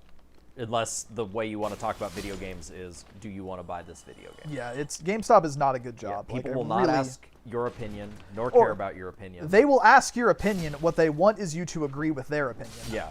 It's not about what you think. I can't tell you how many times I got the question, what's a good game for my kid?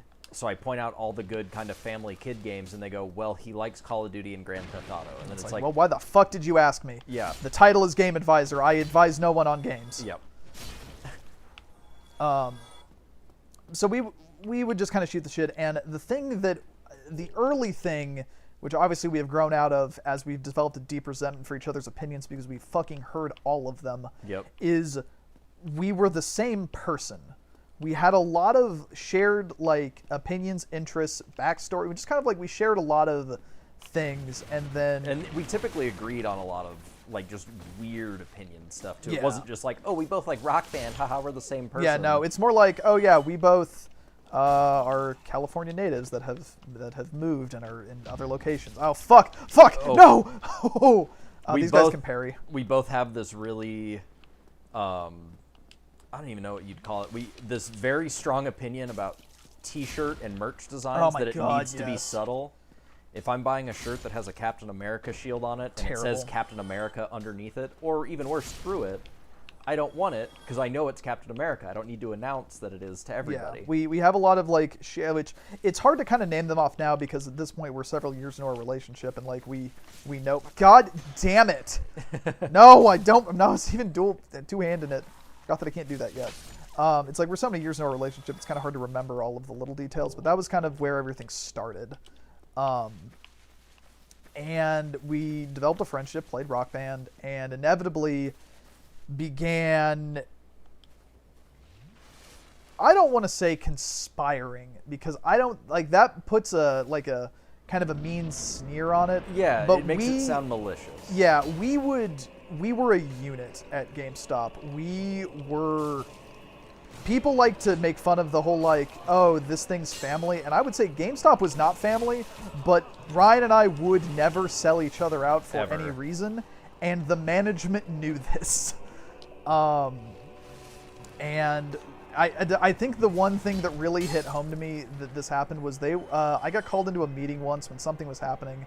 And they were telling me something, and I just kind of pulled my phone out and started instinctively texting you everything. And then the person who was giving me the information said, "Don't tell Ryan about this."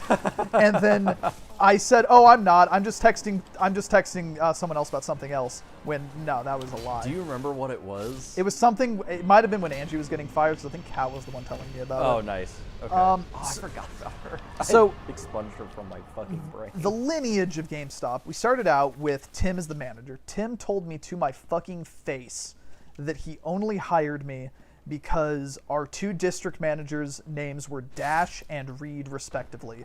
And he hired me in an attempt to curry favor with them. Yeah, because it's funny. Not a great thing to just tell your employee. But what a fucking just great power play. Yeah. Like... Just, and the Tim arrow was pretty funny. Like, it was annoying, but it was funny. Our back room was a mess because Tim never cleaned it, and he filled it with empty Taco Bell boxes. Because he would always get the Nachos Bel Grande and then just leave them half-eaten back there. So the back room smelled like shit, and it was full of his trash, so we didn't have room to put anything in there. One of my favorite things about Tim is we talk a bit of shit on him, but he was one of the best managers that we had. Oh, yeah. It's like Tim wasn't great, but Tim hired me and like was not actively making my life a hellscape. Yeah, but... he ended up switching spots with another... Yeah, he got moved to Plaza.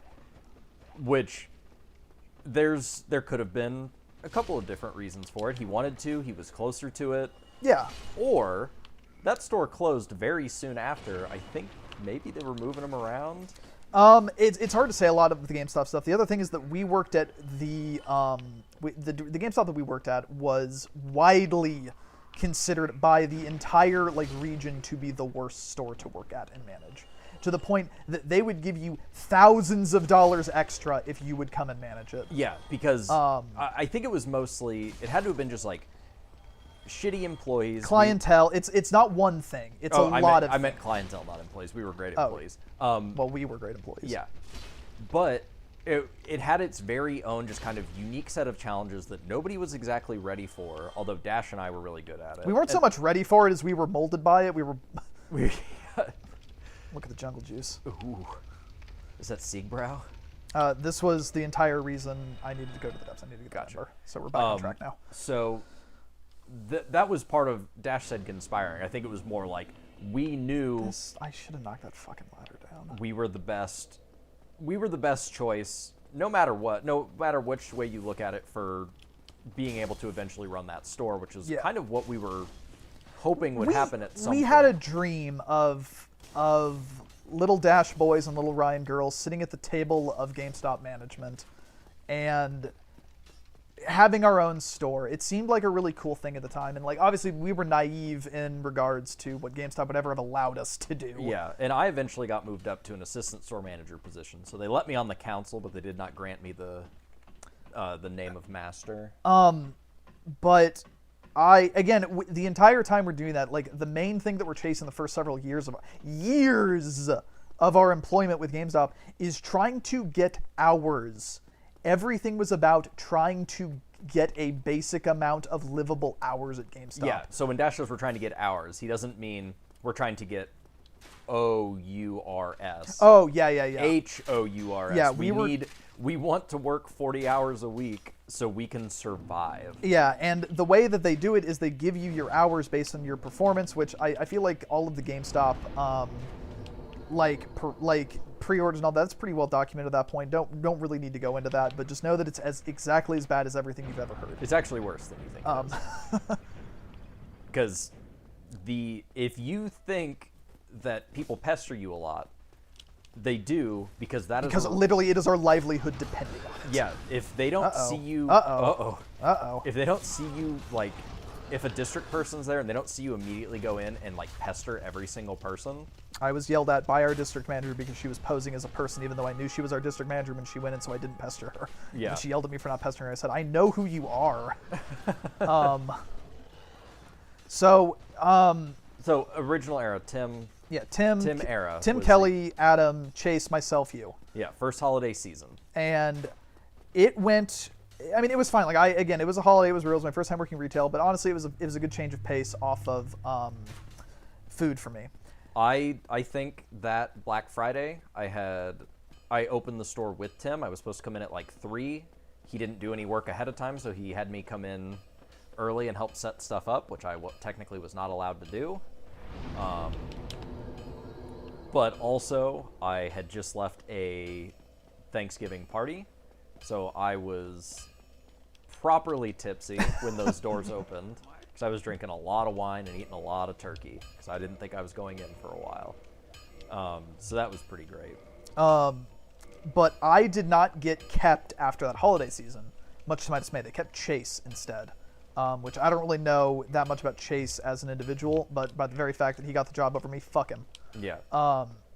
He was fine. Honestly, he was fine. Like every time I ever worked with him, he seemed completely fine. But he was better than me. And, well, he was fine. Yeah, he was. Well, I disagree that he was better than you. I mean, so do I, but whatever.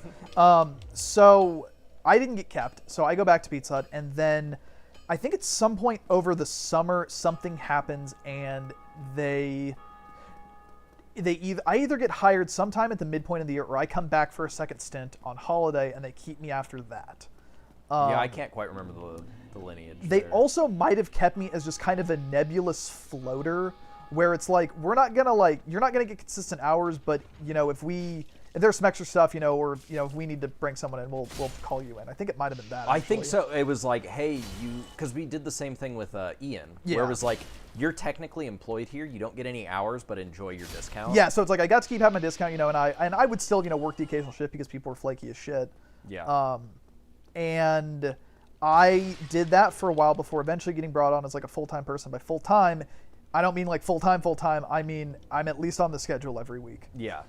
And at that point, I'm still doing both of my jobs, and I really want to get down to just one job, and I really want to work at just GameStop. So it's like I am trying to climb that ladder. I'm chasing that paper, and I'm doing everything I can to try to get promoted to SGA, which was what Ryan's position was, a key holder position, shift leader. Yeah. And they dangle that shit in front of me for so goddamn long. The only reason I got SGA, which I waffled with at the beginning, because originally I completely forgot to mention this because I forgot kind of how stupid of a plan it was, because I did it a little bit when I still lived in Colorado.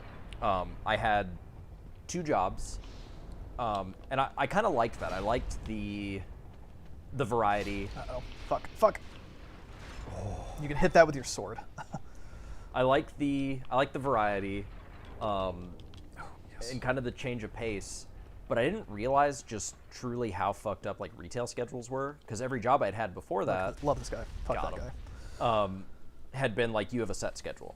Yeah. So what I was originally trying to do was like, I'm gonna get like 3 jobs and work just a couple days a week at each one on like a set schedule. But then GameStop was giving me enough hours that I didn't really have to worry about it too much. And then I think pretty early on, I was not a GA for very long. Yeah, you were a key holder pretty much the entire time. I think I was a key holder for starting that holiday because I think someone quit. So they moved me up. I moved up really quickly, but it's like, yeah. Which is not conventional at GameStop. No. Like, Ryan lucked out severely. I mean, he burned all of his good luck at that point in his life. Yeah, and then I inherited it. Because at that point, it's like I moved up quickly. I'm like, cool, I can move up quickly here. And then did not get a promotion for almost 4 years. To be fair, though, at that point, the only promotion up is assistant store manager, which are in a lot of demand. Yeah, so, which, I mean, because what ends up happening is GameStop and its district managers start getting very political. Oh, and yeah. The district manager makes the final decision on who's assistant store manager and store manager. And usually it's whoever sucks GameStop's dick the hardest. And mind you, the stakes we are dealing with, like in the grander scheme of things, like now that I'm an adult and am like have a normal job, it's like the stakes which we are dealing with could not be lower. Yeah. like an assistant store manager at GameStop doesn't do shit. It's an SGA, so it's a shift leader who works 40 hours a week. Yeah, and so it's like you get the guarantee of hours. That's the benefit of it. Yeah, but it's not. You don't really get anything else fantastic. You get bennies, I think. They give you benefit options, at least. Yeah, which they're not good, but I mean, yeah, they were fucking awful. You could get them. And I ended up doing. I eventually got there, but oh, dude behind me. Oh, hey, don't zap me. Oh, whew, that would have been a really embarrassing way to die. Hey, stop it. So the manager lineage is another thing about the Rogue Gamestop in particular, because like I said earlier, no one wanted this store.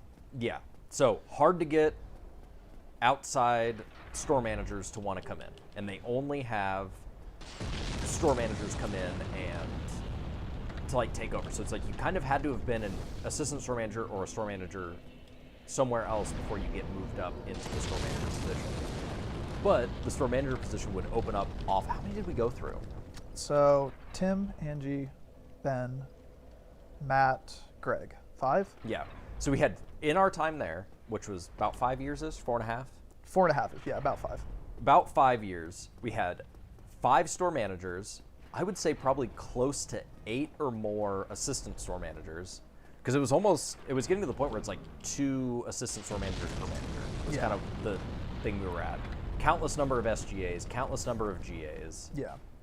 But throughout this 5 years, ain't no one ever do it better than we did. And the only consistent was Dash and I. Yeah, we were the constant. I hate it. I still hate it. Come on. I just hate it. I have never missed that job. See, I don't miss it that often, but clearly it happens. And to drop on that dude. Fuck him. Again, the Dash conspiring thing that he said was like, we were there the longest, the most consistent. We're actually the most consistent with the numbers that we would get. We were good at our jobs. Customers liked us. Like, we were good at what we did. We had a vested interest in the store. Would never move us up. Yeah, they it took so much.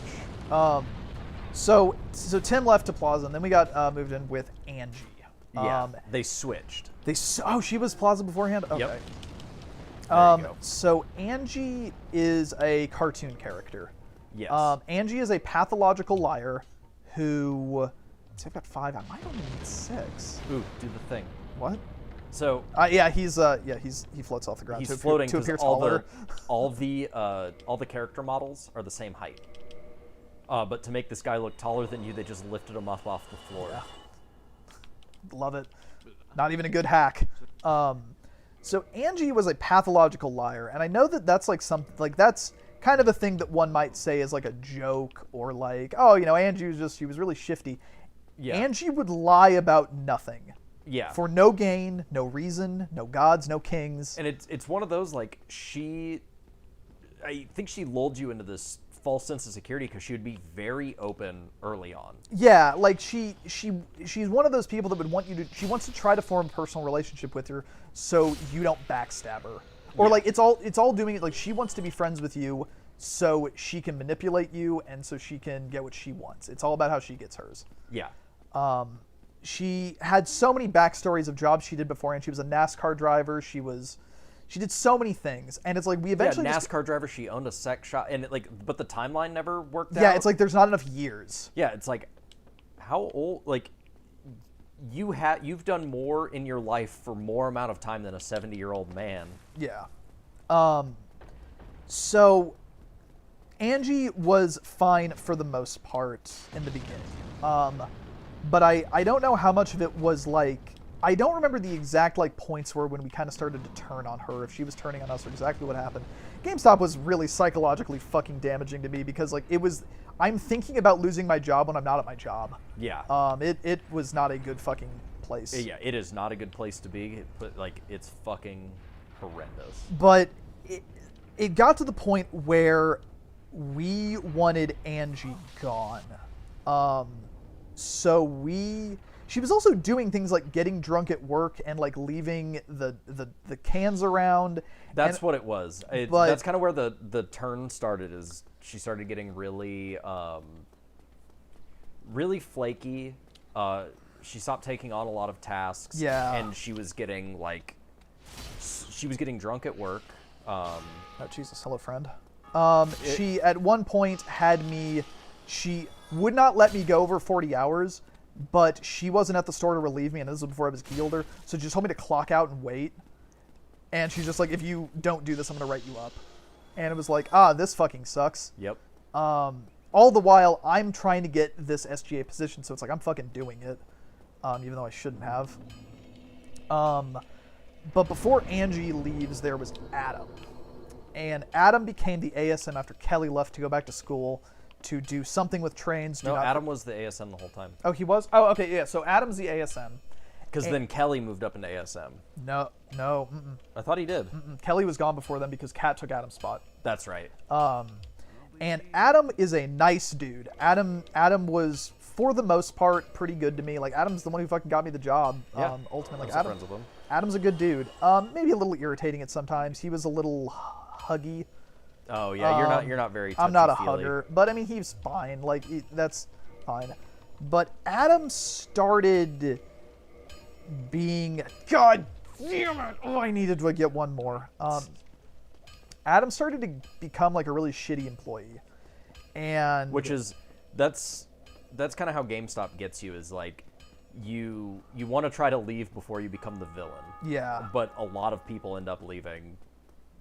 After they become the villain. Like, everyone starts off as a great employee until GameStop breaks you. Yeah, and it happens to the best of us. Yeah, but your slacking or whatever you do fucks up everyone below you, and everyone ends up hating you. Yeah, so the thing that he would in particular do to me that I really hated is, before I had keys, there always needs to be a key holder in the store. This is for an incredible amount of reasons. Like if you get robbed or something like that, like you need a key holder to handle those situations. But there's a ton of things that like you just can't do if you're not a key holder. And Adam being the key holder, I needed him, and he would leave me alone a lot, which not a cool thing to do.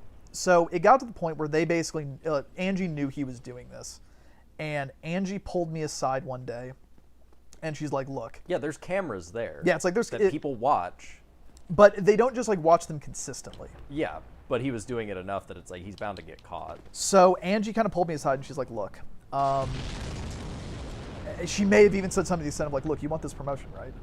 Oh, Jesus, of course. And it was like, I know you're friends with Adam. It's like, because Adam and I were on good terms. We hung out one time at his house, and she told me, he's like, "Hey, next time he does this, call me up because I'm gonna come up for a surprise visit when he does." And I'm like, well, okay, sure, fuck it. Because at this point, Adam was fucking me on it. Like, I'm not trying to be cruel, but he's messing with my own bread and butter at this point. Yeah. And, if Angie's telling me to fucking do something, I'm going to fucking do it. So he does it one time. He goes to get lunch or some shit. I don't even fucking remember. I think that's what it was, but he left for a while. Yeah, and that's the other thing. If he was just gone for a few minutes, it wouldn't be that big a deal, but he would leave for like an hour at a time. Yeah. And where I'm at in this point is I'm on vacation in Branson in a cabin. Oh, yeah. I forgot that you were gone for this. Yeah. But So- I'm getting texts about it. So it's just myself, Angie, and Adam at the store, and which is why I'm getting so many fucking hours at this particular juncture, is it's only the three of us working. Like, we have run that store with 3 people multiple times, and it sucks. Because they won't give you overtime. But, so that happens. I call up Angie, you know, she comes in and she fucking busts Adam on it, and Adam had built up so much PTO that he had 2 weeks of PTO, if not more.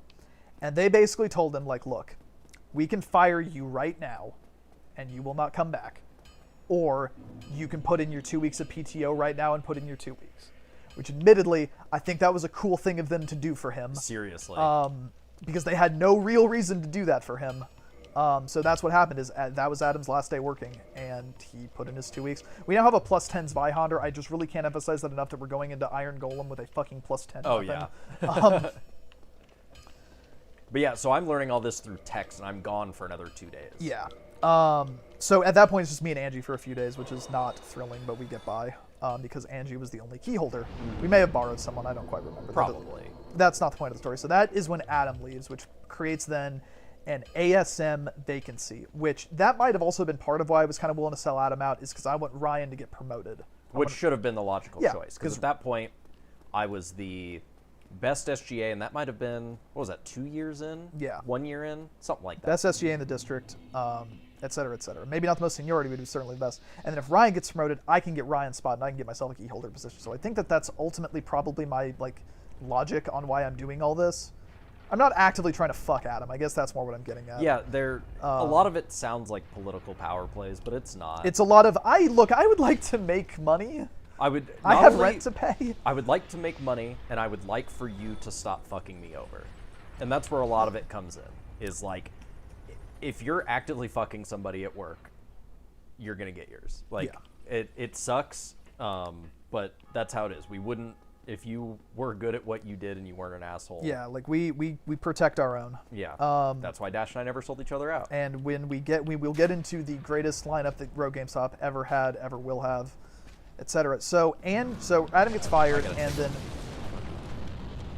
Stop hug real quick. Oh, okay. I'm just gonna do. Oh man. Oh god. No, you're fine. You're fine. That just legitimately gave me an electrical shock. Oh. You weren't fucking kidding. Huh. Okay. I don't know what shocked you. Oh well. Oh my god, that hurt. Oh well, keep going. Go. Maybe it's because did I set it on metal? I don't know. Go take your piss. Go take your piss. Jesus Christ, that has never happened before. I don't know where you're at. It's right there. There's also one downstairs. Yeah, it's the vent. It looks like a washer. It looks a little like my wife. It's fine. If you hear it start screaming, it's fine. So I guess now that he's gone, I'll just talk a slight amount more about the game. This is we're getting into one of the easier bosses in the game, the Iron Golem. He is over there. This giant guy will throw big boulders at you during the boss fight if you don't kill him ahead of time. So he's worth doing. That's going to be the boss. There's a phantom who's one of the coolest phantoms in the game that you can summon for this. His name is Black Iron Tarkus. He's super cool and absolutely just makes the boss piddlingly easy, even when it's already fairly easy. He hits hard, and he's just kind of cool to have. But obviously I'm not going to summon him, largely because I'm not human right now. If I was human right now, I'd probably summon him just because I fucking like him. Iron Golem suffers from kind of the big enemy dilemma that Dark Souls runs into, where you can kind of just hang out around their legs and hope that you don't get thrown off the edge of the map, which is admittedly a slight concern when dealing with the Iron Golem. So I'm just going to lure him into this little safer spot. But as you can see, he's not too tough, he's slow, he's lumbering, and you can kind of just swing around at his legs. His axe can shoot a fucking, air blast, though, which gives him, this neat ranged attack. Oh, hey there, friend. Sure enough, if you talk about being able to do something, about something being easy, it will fuck you. Such as the way of Dark Souls. But he is... I have a PvP build that I really, really like to do, where you can get the Iron Golem's armor and his axe after you beat him. So what I will do is I will painstakingly make a build where I essentially get to like the halfway point of the game at like level 27, which is not super easy to do. You have to kill my least favorite boss in the game at a super duper early point. But what it allows me to do is I invade people in this location, Sense Fortress, as the Iron Golem. And not only is it a really annoying place to get invaded in the first place, but then I get to kind of like do the role-playing element of it. It's really, really fun. God, I just had the essence flowing out of me. So we now have killed the Iron Golem. I have my plus 10 weapon, which ordinarily I would spend this time kind of like going back and forth, making sure that I get that fine. But it's cool now, so we don't need to. So we're just going to move right on to the Anal Rodeo. Yeah, definitely keep this cutscene going, because there's that bit where it's like you've been in these kind of gross, dingy areas. Like you do the depths before Sins, right? Yeah, usually. So you've been in the sewers, you've been to Blighttown, you've been to just gross, shitty areas, this falling apart fortress, and then you crest this, and it's one of the more memorable parts of the game, where it's like, oh, it's kind of been just kind of gross, and then it's like, whoa. Admittedly, you don't get to explore that much of this area, but it's still cool. It's still a really cool reveal. We're getting to the point of the game that's maybe like the halfway point. Yeah. So, getting back to the GameStop story. GameStop, yeah. So, fucking Estes stop. We get Adam out of there, and then rather than promote Ryan, they give someone who has more seniority than him. Was this, because I remember it, was this the point where we had to go to that other store and interview for our positions? Maybe. Or was that later? I think that might have been later. I honestly sworn... don't remember. I know that part happened, but I don't remember exactly when. So there was a point... The flow of time is distorted when working at GameStop. Yeah, much like Dark Souls. I'm pretty sure it was it, because I remember... Let's say it was. I remember this particular ASM taking over, and I was extra mad about it. Yeah. Basically because...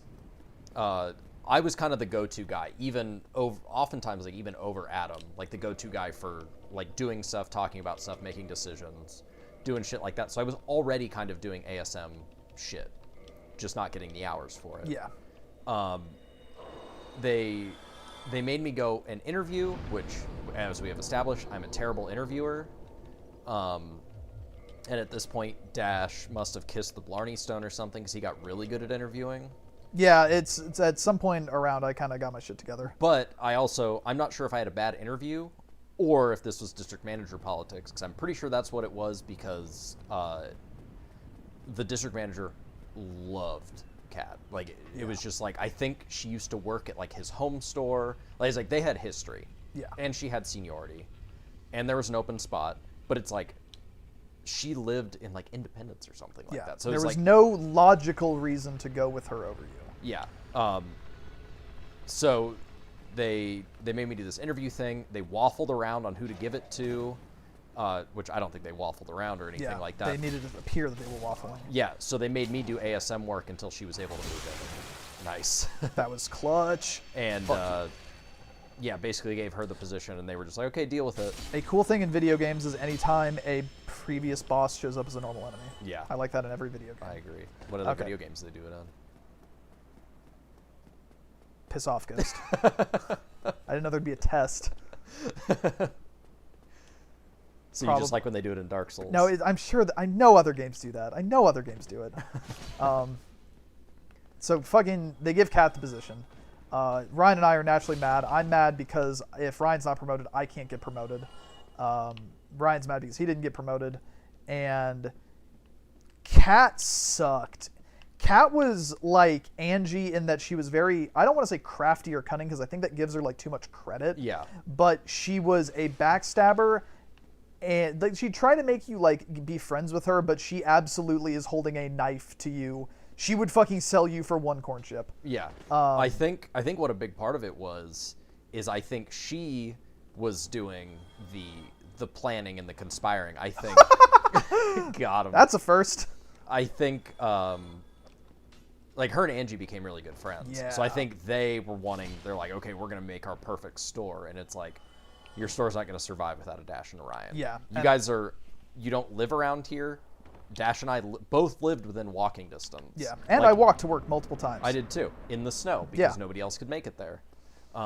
both ways. Not even joking. Not Yeah. even like. Well, if you walked there, you can't exactly walk back, or I you mean, can't exactly drive back. We get someone to give us a ride back. That's true. But if we had to walk that means the roads aren't Yeah. very good. We both lived up hills. Yeah. Um, God, it really sounds like we're joking about that. I know. Hey, it was a downhill walk there. Well, true. actually, it was a U-shaped thing, Yeah. so we really did walk uphill both ways. Jesus Christ, I never really put all this together before. Hey there, friend. Later. Plunge on him. Plunge Oh, on I'm gonna try. him. So yeah, she wasn't very good. She didn't do a lot of work. Really, a few positive things to say about her. Yeah. Beyond she was short-lived. Um, Because I think she got a store very, very soon yeah. after. Oh, wait, did I not kill it? Clearly not. not. So the thing that really cements Kat on my shit list eternally is there was a point where this was before she actually came in and started working for us. Or let me rephrase that. At the time, she was working at the Westport location, and Adam, the recently fired ASM, came in on pure coincidence to just like do something.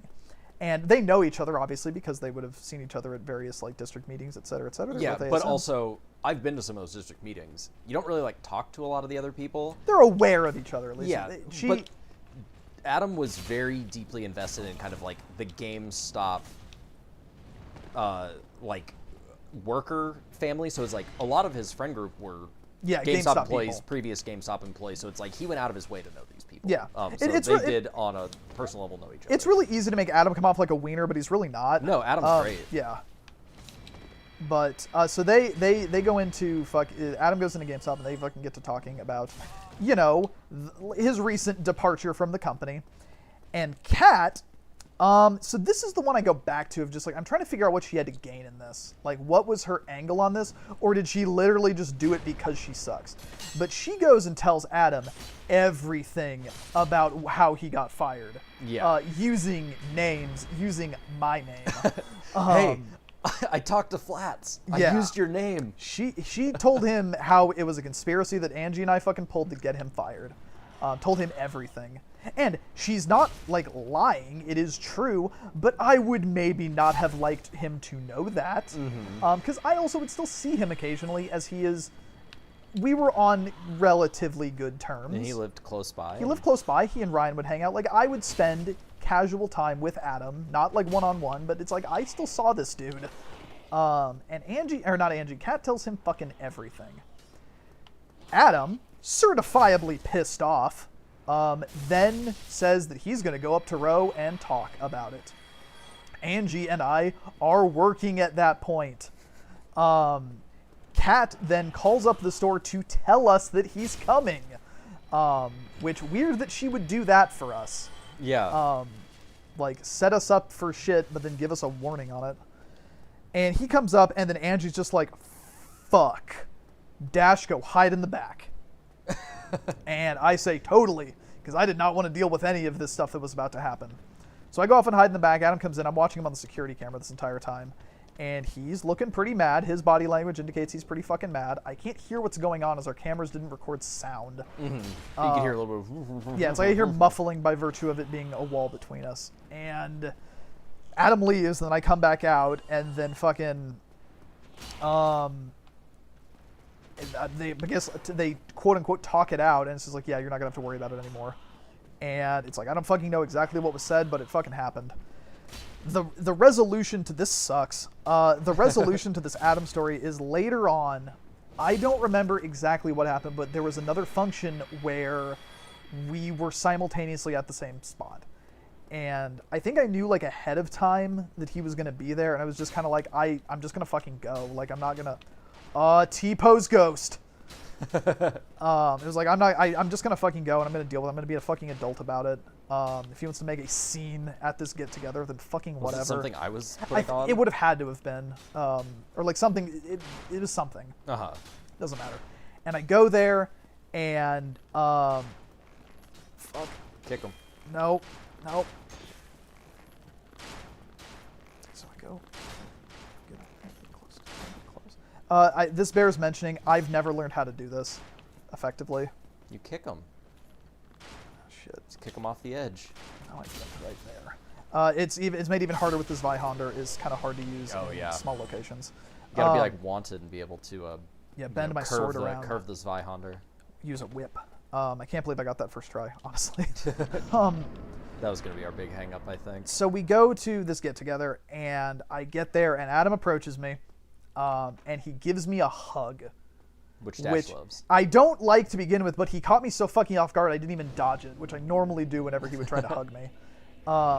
And he says that he thanks me because he would have never had the motivation to quit GameStop. Yeah. We've talked multiple times, and he said, like, getting out of GameStop is the best thing that ever happened to me. Yeah, and that's basically what he told me. He's like, look, I was pretty fucking mad at first, obviously, because he also was unemployed for a clip after doing that. I don't remember. But he got a job at a tabletop game store, which he enjoyed a whole awful lot. I think he later got fired from that. That's not the point of the story. We're not going to dwell on that. But he thanked me for getting him fired, so that he would give him the motivation to get the fuck out of GameStop. Yeah, which, let me tell you, the best part about working at GameStop is getting away from fucking leaving GameStop. And that is how that story ends, which, admittedly, I still am not thrilled Kat did that. It just didn't end up completely hosing. All right. Hell yeah, dog. Classic Dark Souls. So then we get into the Kat era of GameStop. This is when shit was at its debatably worst because of the fear associated with it. Again, it's me being afraid I'm going to get a call every fucking day about getting fired because that's kind of the new standard now is Angie wanted us gone. Angie and Kat wanted us gone so they could rebuild a new staff. Yeah. Because they knew they were never going to get us on their side. We know from Dash's story that they are willing to go out of their way to do stuff. So you and I were on our best fucking behavior constantly, but also continued to be the best employees that work there. Yeah, we kicked ass. I realize this sounds biased, but I need to point at a point in the future where Dash and I are working together again at a Subway. Oh yeah, we'll get there. We'll get there. We need to talk about it now. Oh, really now? This needs to be colored in a way that we don't just look like we're talking out our ass and we love ourselves so much. Which we do. Don't get us wrong, But what happened is, were you there for that? Were we working? You told me about it, but I don't think I was physically present. Okay. Maybe I was. Honestly, it's Subway. I forget Subway happened. I do too. Subway was 2 years long. I only remember it because because it shows up on my resume, and it's the thing I continually am like, should I even have this on here? And it's like, yeah, because then it looks like I have a 2-year gap in employment, and that stands out worse than just having a shitty job. So what ended up happening is someone got hired at that GameStop, saw me at and this person also was a customer who was a regular, and for better or for worse, I'm still gonna maybe say he was one of the better customers. Yeah. Not to say he hasn't done some shitty things to us, but he was one of the better ones. Yeah. But he found me at Subway and said, things are going to shit. They have said that they would like to hire you guys back, and he practically begged us to come back and work there because he has actual proof that things were at its best when we were there, and now that we were gone, things are going to shit. Yeah, and they would like that to come back. We always knew that, but it was not. It was admittedly nice to get confirmation. Yeah. I can do Ornstein and Small on a 5 Estus solo. I'm just gonna, since I'm having to talk, just give myself a little bit of assurance and have 10 Estus. So yeah, this period was probably, I would say, the hardest period because GameStop was really starting to make the switch into pre-orders are important. GP, getting protection plans. They were always doing that, but they were leveling more. This is also when we could see the beginnings of the ThinkGeek era. We could see the gear starting to turn for that. GameStop was also financially speaking in a much better spot. Yeah. GameStop legitimately was going to buy Best Buy.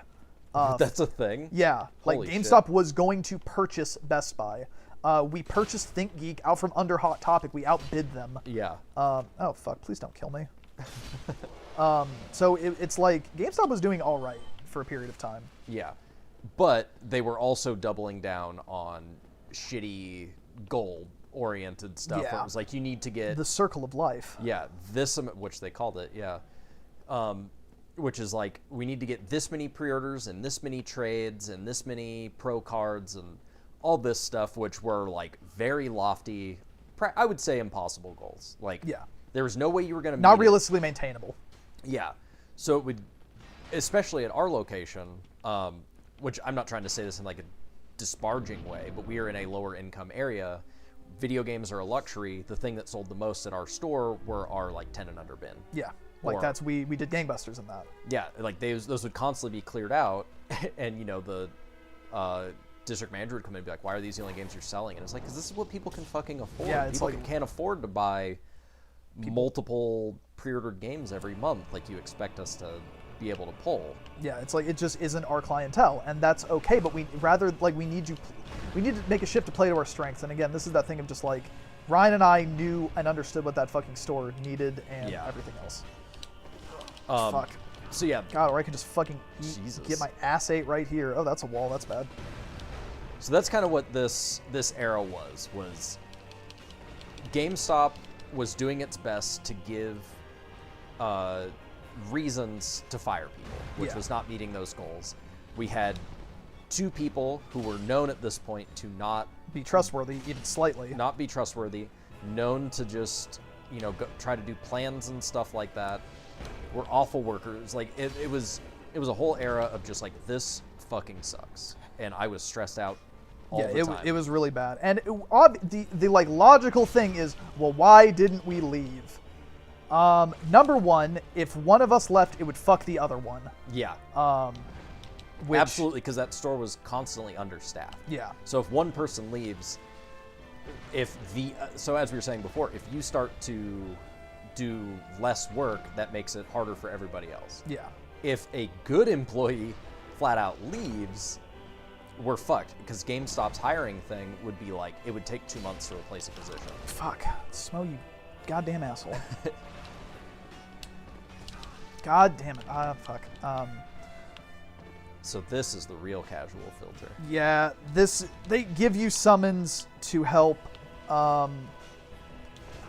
Fuck. So the thing about summoning in this game, though, is it gives the bosses more health. Yeah. Also, I'm a natural fucking show off. And the fact that I was able to do it on fucking practice runs makes me really want to get it on camera. Yeah.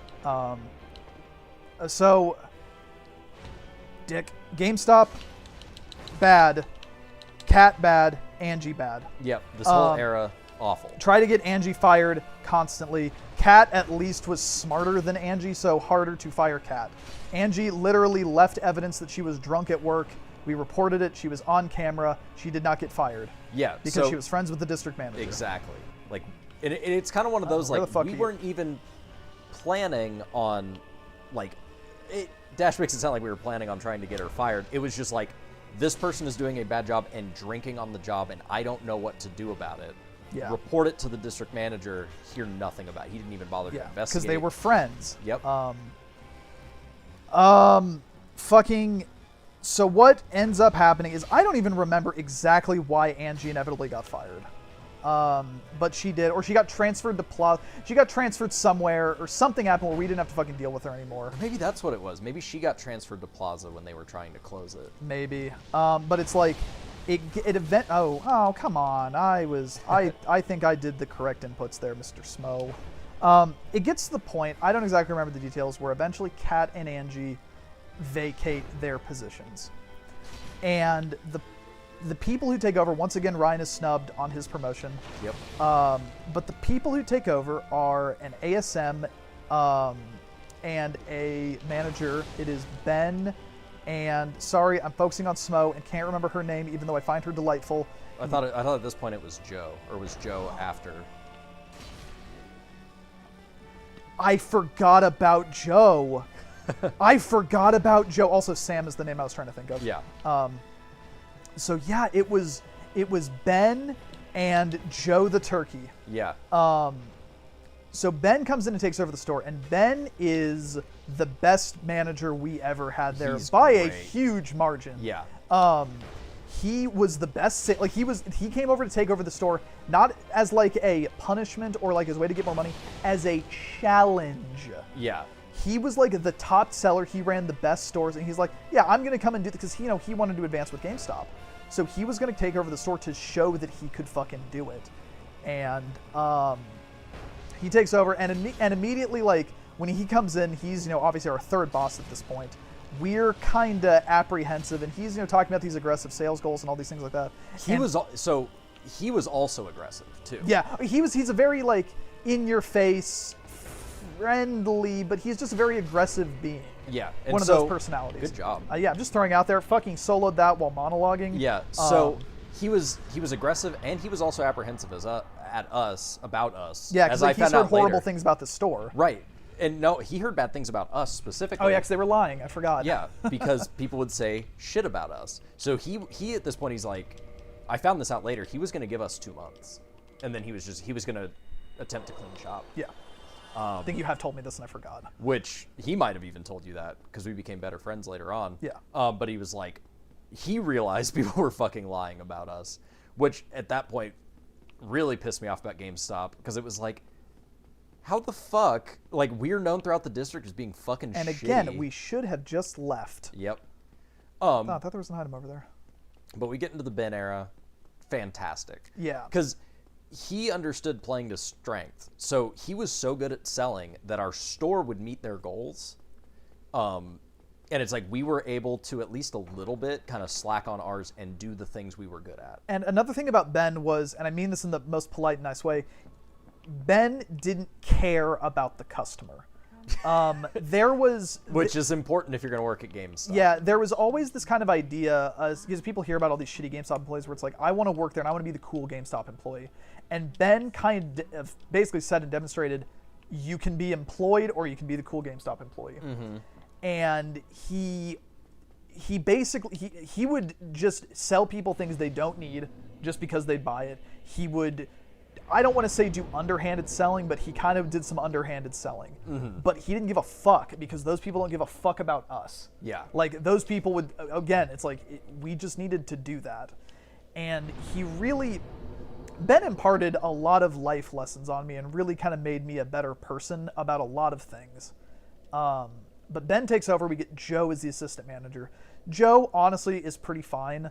He's very nice, but he has the personality of cardboard and the weird... Also, he's a weeb, but like the weird kind. Yeah, I distinctly remember at one point...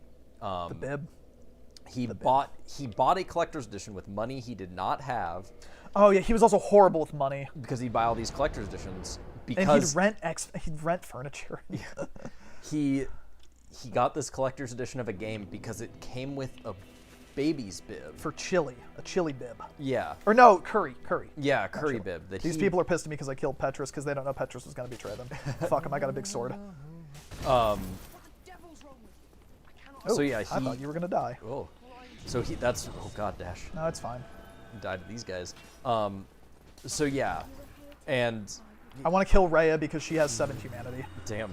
So we'd, Dash and I would joke that he was a turkey.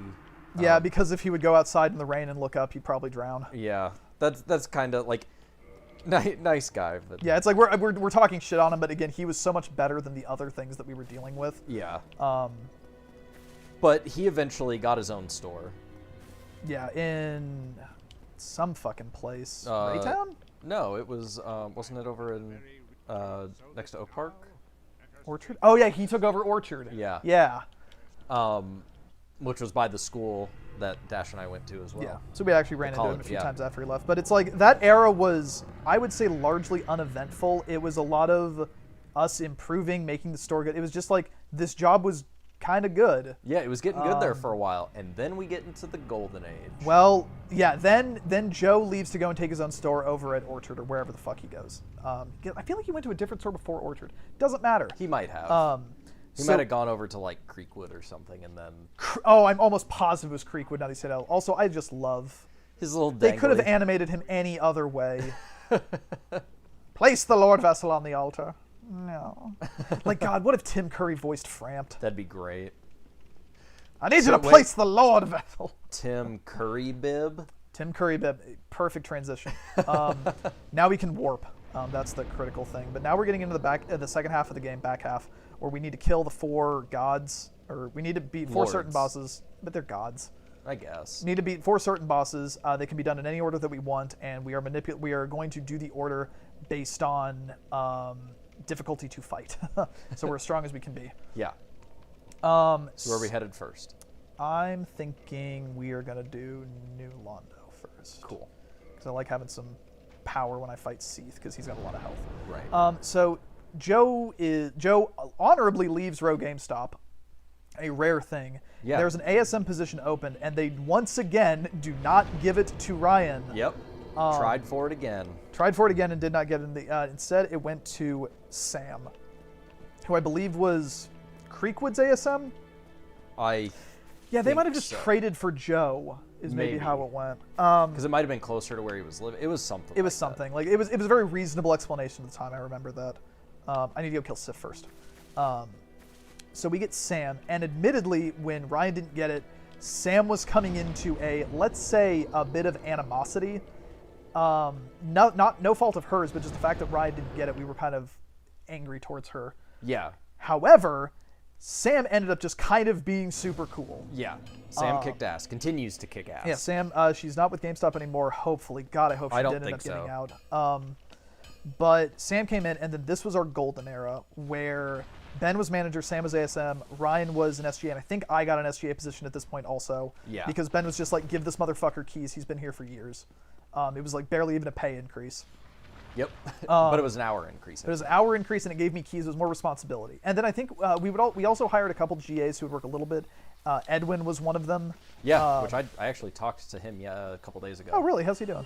Oh, by talked to, I posted a thing on Snapchat of a restaurant, and he said, I'm on my way, and I said, dang, I left. Okay. So, deep conversation. Edwin was a pretty cool dude. He knew his place in the hierarchy. He understood how GameStop worked because we explained all this to him early on. He spoke Spanish, which we really needed. Mm-hmm. But Edwin was an all-around cool dude. I have really nothing negative to say about Edwin. Oh, definitely not, because he was always willing to like come in and help out. Yeah. He was hungry for hours. He was great. I think he eventually left to go become like a house and car flipper from police auctions. Oh, is that why? I don't remember what he did after that. I know he's going to school for computer science right now. Good.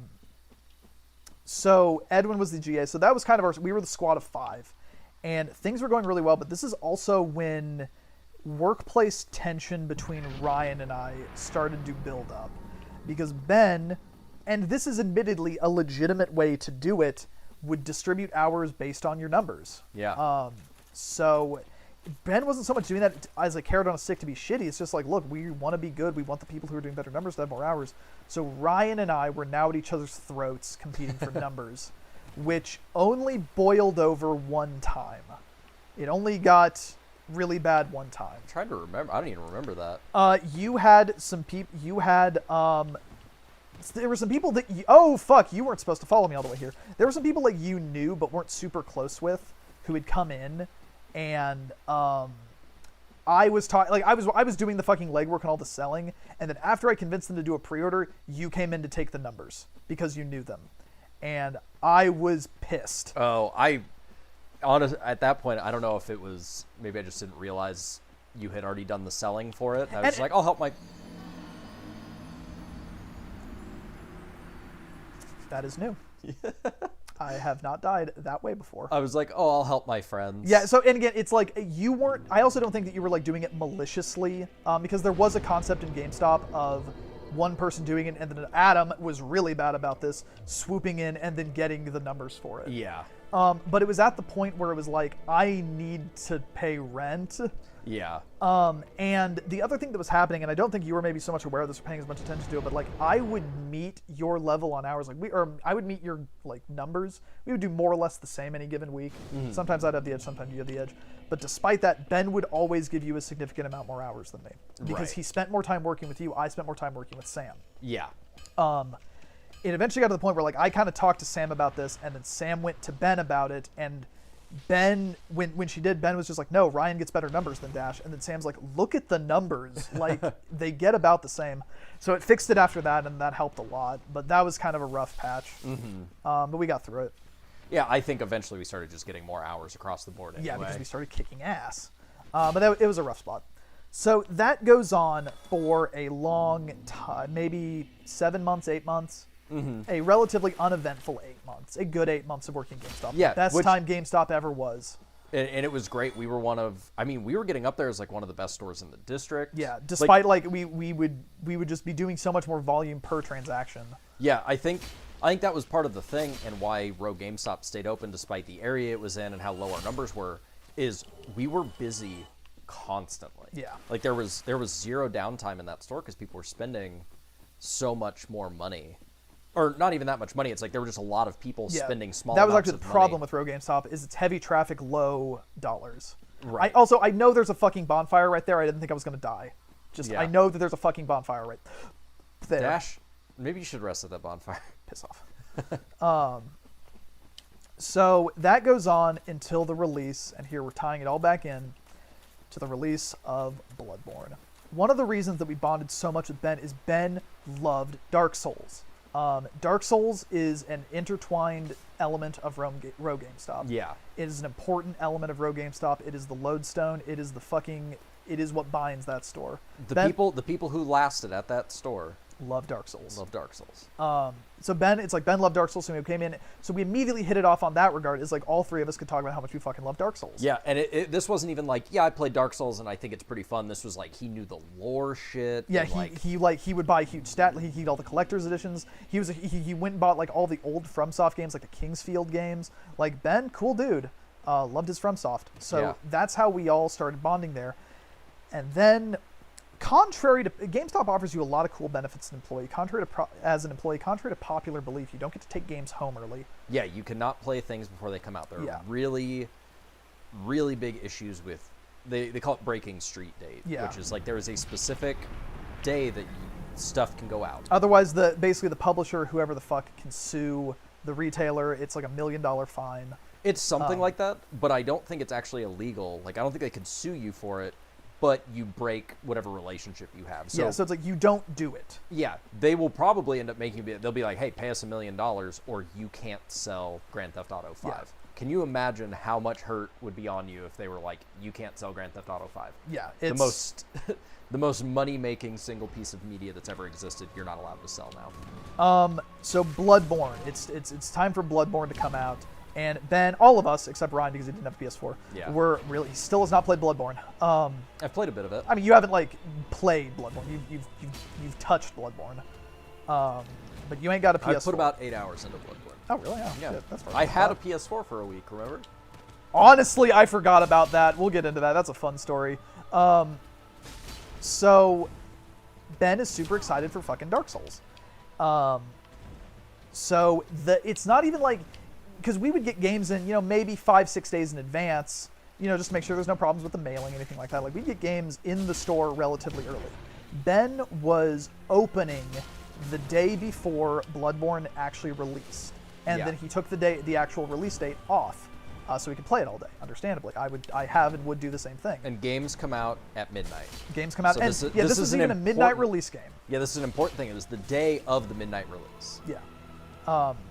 And on his way leaving the store, so it's like 5 p.m., the game would, quote-unquote, be out in 7 hours. He just takes his copy home with him that day. He's like, hey, I don't want to have to drive back up here for the midnight release, because he didn't live close to the store. It was a schlep. And he's like, yeah, I don't want to have to come up for the midnight release. I'm just going to take my fucking game home, and I'm going to play it. And getting back to the politics, another ASM who he was friends with on PlayStation saw him playing it early and ratted him out to the district manager. Do you remember who it was? I can place a face, I can't place a name. Okay. But so I was going to say I thought it was Kat. No, it wasn't Kat. It was the person who was up at Zona. It was Zona's ASM. Okay. I don't remember her name, though. She was another Kat type. Billy. Oh, that's Billy. right. Billie, like Elish. Eilish. Oh, is that how you pronounce that? Mm-hmm. Oh, man, shows how fucking out of tune I am. So she goes and reports Ben to the district manager. Now, unbeknownst to Ryan and I at the time, this is actually the second time Ben's done this. Oh, yeah. The first time he did it for Dragon Age Origins, what a fucking waste of a fucking time to do it.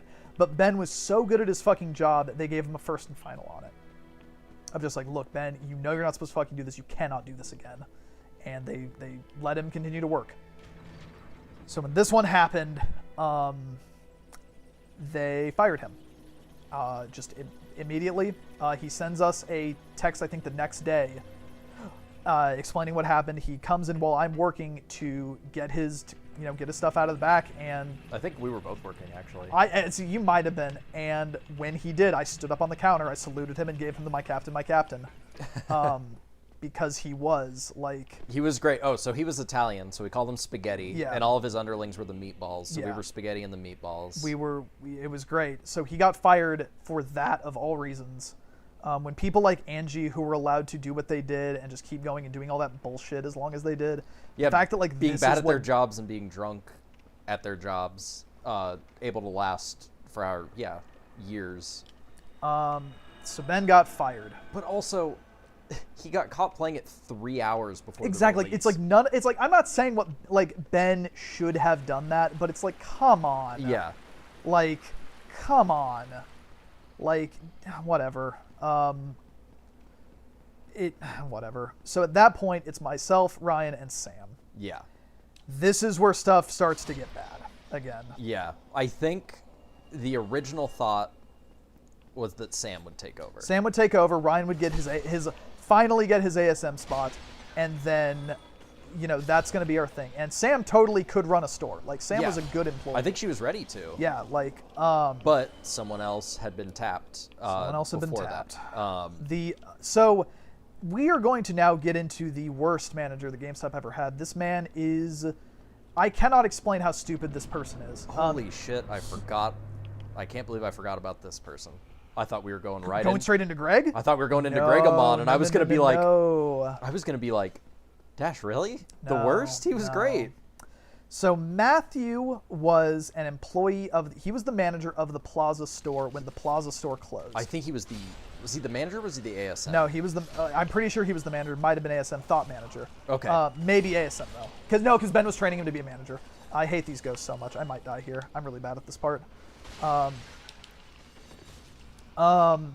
Ben was training him to be a manager. That's why this ended up happening. So they closed the Plaza location, and then everyone who was working there, GameStop basically gave like a severance package to, or they gave them the option of you can take a severance package or you can sit around and wait for us to find an opening for you. Yeah. Every single Plaza employee took the severance package. Smart. The smart move, except Matt. This dumbass. Oh God, please don't let me fall. Fuck. This part sucks because the ghosts just kind of spawn and you don't have a good way of killing them, and also I'm on a timer to kill them. He's only killed them with a certain item. I think this game's really good. I think that this is one of the missteps of this game. Oh, I like this part. Whatever. I don't have the fucking capacity to get into that right now. Cool, more curses. So Matt comes in and he takes over the store. Matt had been at this company like 9 months. Yeah, it was one of those. His store was falling apart, so it's like he got hired on as a GA. The GAs left, or the SGA left, so he got moved up really quickly because they needed somebody. Then the ASM left. He knew the store. Nobody wanted to move to the closing store. He got moved up as ASM. Store closed. Store closed. Store manager position opened up. Matt gets it. All of us were upset that Sam didn't get it. Because again, it was like Sam, we had a fucking plan. Sam was going to get the store. You were going to get ASM. I was then going to be the main SGA. Things were going to be good. Things were going to be tight. Things were finally looking up. Things would have stayed the same, basically. Yeah. New crew. Ben. Edwin would have been the main GA. It would have been good stuff all around. Yeah. We would have been without Ben, which definitely would have sucked. But we would have been fine. Yeah, would have been okay. We would have recovered. Matt got the store. This is where stuff gets a little murky because this is when shit gets really, really bad. We did give Matt the benefit of the doubt. We'd been working with him a bit beforehand because Ben had been training him. We were draining New Londo ruins. This area is all floody. Draining that main vein. And we gave him a chance. We really did. Again, we were pretty mad that Sam didn't get the store, but ultimately we had learned at this point that's not Matt's fault. Yeah. That is GameStop corporate. At some point, also, I think during the Ben era, our current friend Matthew, who's appeared on this channel, we played several games, got hired as a GA, unceremoniously just kind of dropped off the face of the earth one day and then reappeared back into our lives later. Yeah. Matt, not to insult you, but it's not relevant to the point of this story right now. That's how we met Matt. Yeah, that's how we met Matt, through GameStop. But he is GM. He is GM. Good because the store manager who took over is also named Matt, and they worked at the same time, but we called him BM. Yeah. Bad Matt. Which this is my favorite fucking thing. he knew we were calling him that at some point, and I told him it was because it's Boss Matt. Yeah, Boss Matt and GA Matt. And then he was just like, "Oh, okay." Matt, the boss. We're not going to refer to Matthew the Good One anymore for a while. Matt would pay $300 in cell phone bills a month because he would go over his streaming plan on Spotify. When GameStop had Wi-Fi, he could log on to. He couldn't figure out how to do it, even though I told him multiple times. Yeah, the password is, to this day, sell more tablets. Which GameStop doesn't do tablet stuff it's really anymore. funny. They're too stupid to change it. Matt drove the store so deeply into the ground that any amount of goodwill we had built up during the previous regime had been squandered. He couldn't get the numbers. He waited until the 11th fucking hour to make the schedules. Would often have... He made me make the schedules at some point.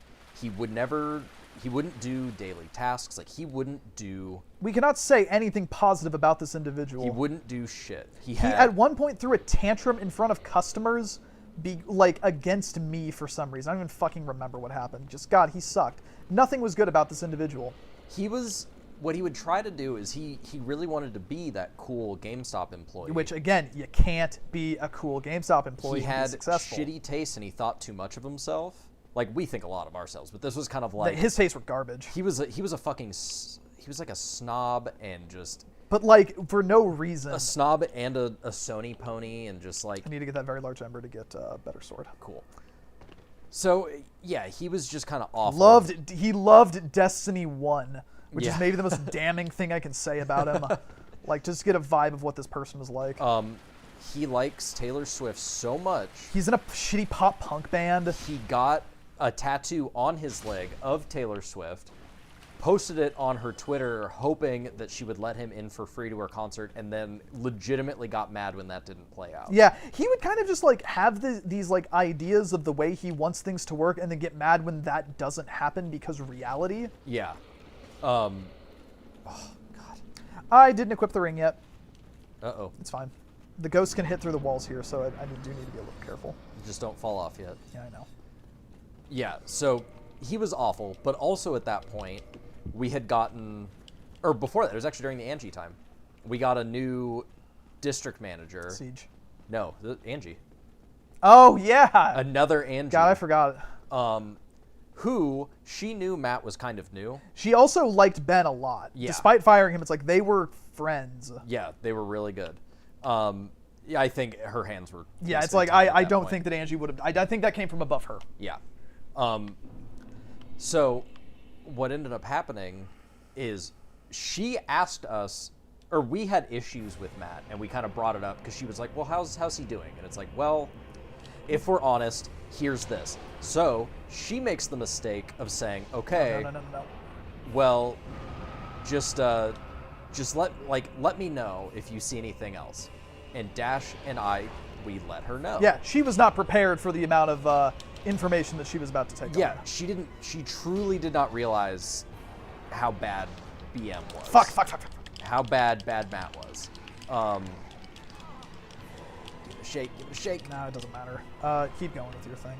And so she got a bunch of stuff, and to get back into this, the way people are at GameStop, she did the same thing that Kat did, where she told Matt, like, hey, Ryan and Dash aren't happy. Like, I talked to Flats. Yeah. I used your name kind of thing again. And so Matt confronted me at some point. I don't even remember if you were there for it, but he confronted me. It was like, are you guys really having these problems with me? Like, and then I had to have the tough talk with him of like, I'll also yes. say Matt wasn't cruel. Like, no. He's not bad at heart. He's just an idiot and bad at his job. Yeah. Nothing he did was like malicious or anything like that, but it was just like, he wants to be good. He was in so far over his head. Yeah. But I truly don't remember what happened with him. So I do. There had been a prevailing thread where one of the things you have to do at GameStop is you have to do counts a decent amount. You do like a daily count and then you do like other counts. and we were just running into a lot of stuff missing. And admittedly, we thought it was because Matt was counting them wrong out of being lazy. Yeah. That is not what was happening. And this is truly, I think, the most beautiful thing about Matt. Matt was stealing games from his own store, which affects his bonus, and then selling them for store credit to the Westport GameStop where one of his friends worked. Yeah, they had this weird little... I don't know if the other guy knew about it. I can't imagine he didn't know. I think there was that thing of just like he knew about it, but there was plausible deniability, so he didn't get fired. Yeah. But yeah, so Matt got caught stealing games from our store. Been caught stealing once when he was 5. He enjoys stealing. It's just as simple as that. So he gets caught stealing, and I remember, Loss Prevention just kind of comes in one day, pulls him into the back, and Matt was fired after that. And he kind of did the same thing that Ben did, where he was like, well, I'm going to go. He did not get a no captain by captain. Shit, I might die here. Four Kings is a boss I struggle with. Still to this day. Fuck. Even when fuck. King of clutch plays, king of clutch plays. My experience with the Four Kings depends completely on how much they do that explodey attack and how much he does the grab attack. Right. If they don't do that very often, I'm fine. Oh, come on!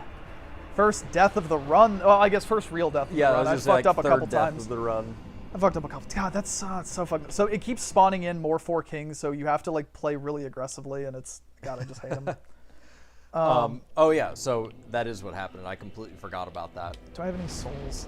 Because I can ascend this because I have that ember now. Yeah, Sif soul. So then we were on at that point, so now Matt's gone, we were at the second round of like, okay. Oh, also during Matt's time, Sam got moved to a different store and Ryan finally became ASM.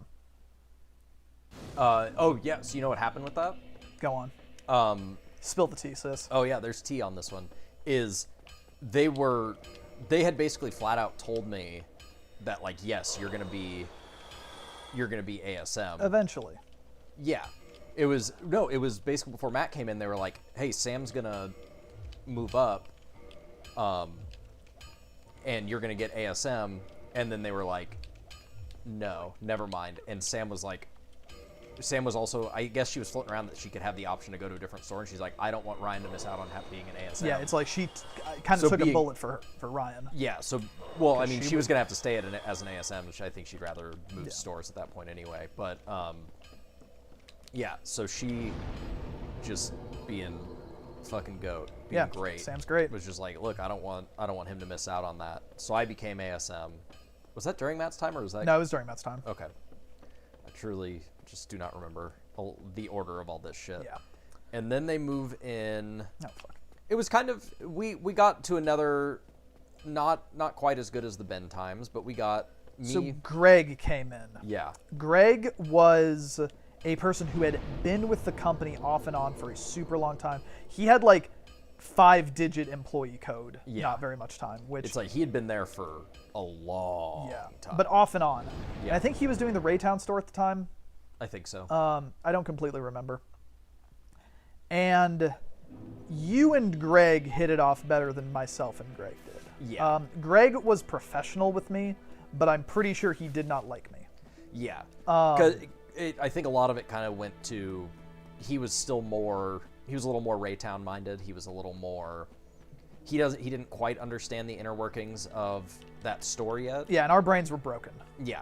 So I was still able to kind of get the numbers that GameStop wanted, but you were good at getting the sales. Yeah. And getting that stuff. So, doing the normal row GameStop thing, he didn't get it. Yeah. And it's like viewing again, like when we had the Ben, Sam, me, Edwin, all that, we as a whole were like everyone's picking up each other's slack. It's like, if you're not good at this thing, this person's gonna make up for it. Like Ben could get numbers like nobody's business. But I'd never seen numbers that good. But the boy sucked at doing the bitch work. Yeah. So I am not as good at numbers. here, Ben, let me handle all this so you can get more sales. Like, get me off the register, Ben. You take the register. I'll make sure all this is good. You don't worry about that. Oh, so I was originally hired at GameStop as like an extra GA, but I was the like task GA. Mm-hmm. At least that's what Tim and Adam had told me. So I was the one who would go in the back and clean the stuff. I organized the back room. I would do all that kind of shit. So I would never be on registers. And then I eventually had to start taking over on registers, and that was shitty. But if you're ever in an interview for a place that does high pressure selling, don't tell them you were hired to not sell. Yeah. Another little interview tip there for you people wanting to go out and get jobs. Don't tell them, oh no, I was hired as the task guy, because that job doesn't exist. So Greg comes in, and Greg is fine. Greg is a completely fine manager. But stuff kind of goes. He hires this person named Ash as a GA. She gets moved up really quick. I hated Ash. Ash was dumb as a sack of hammers. Ash had big Matt energy.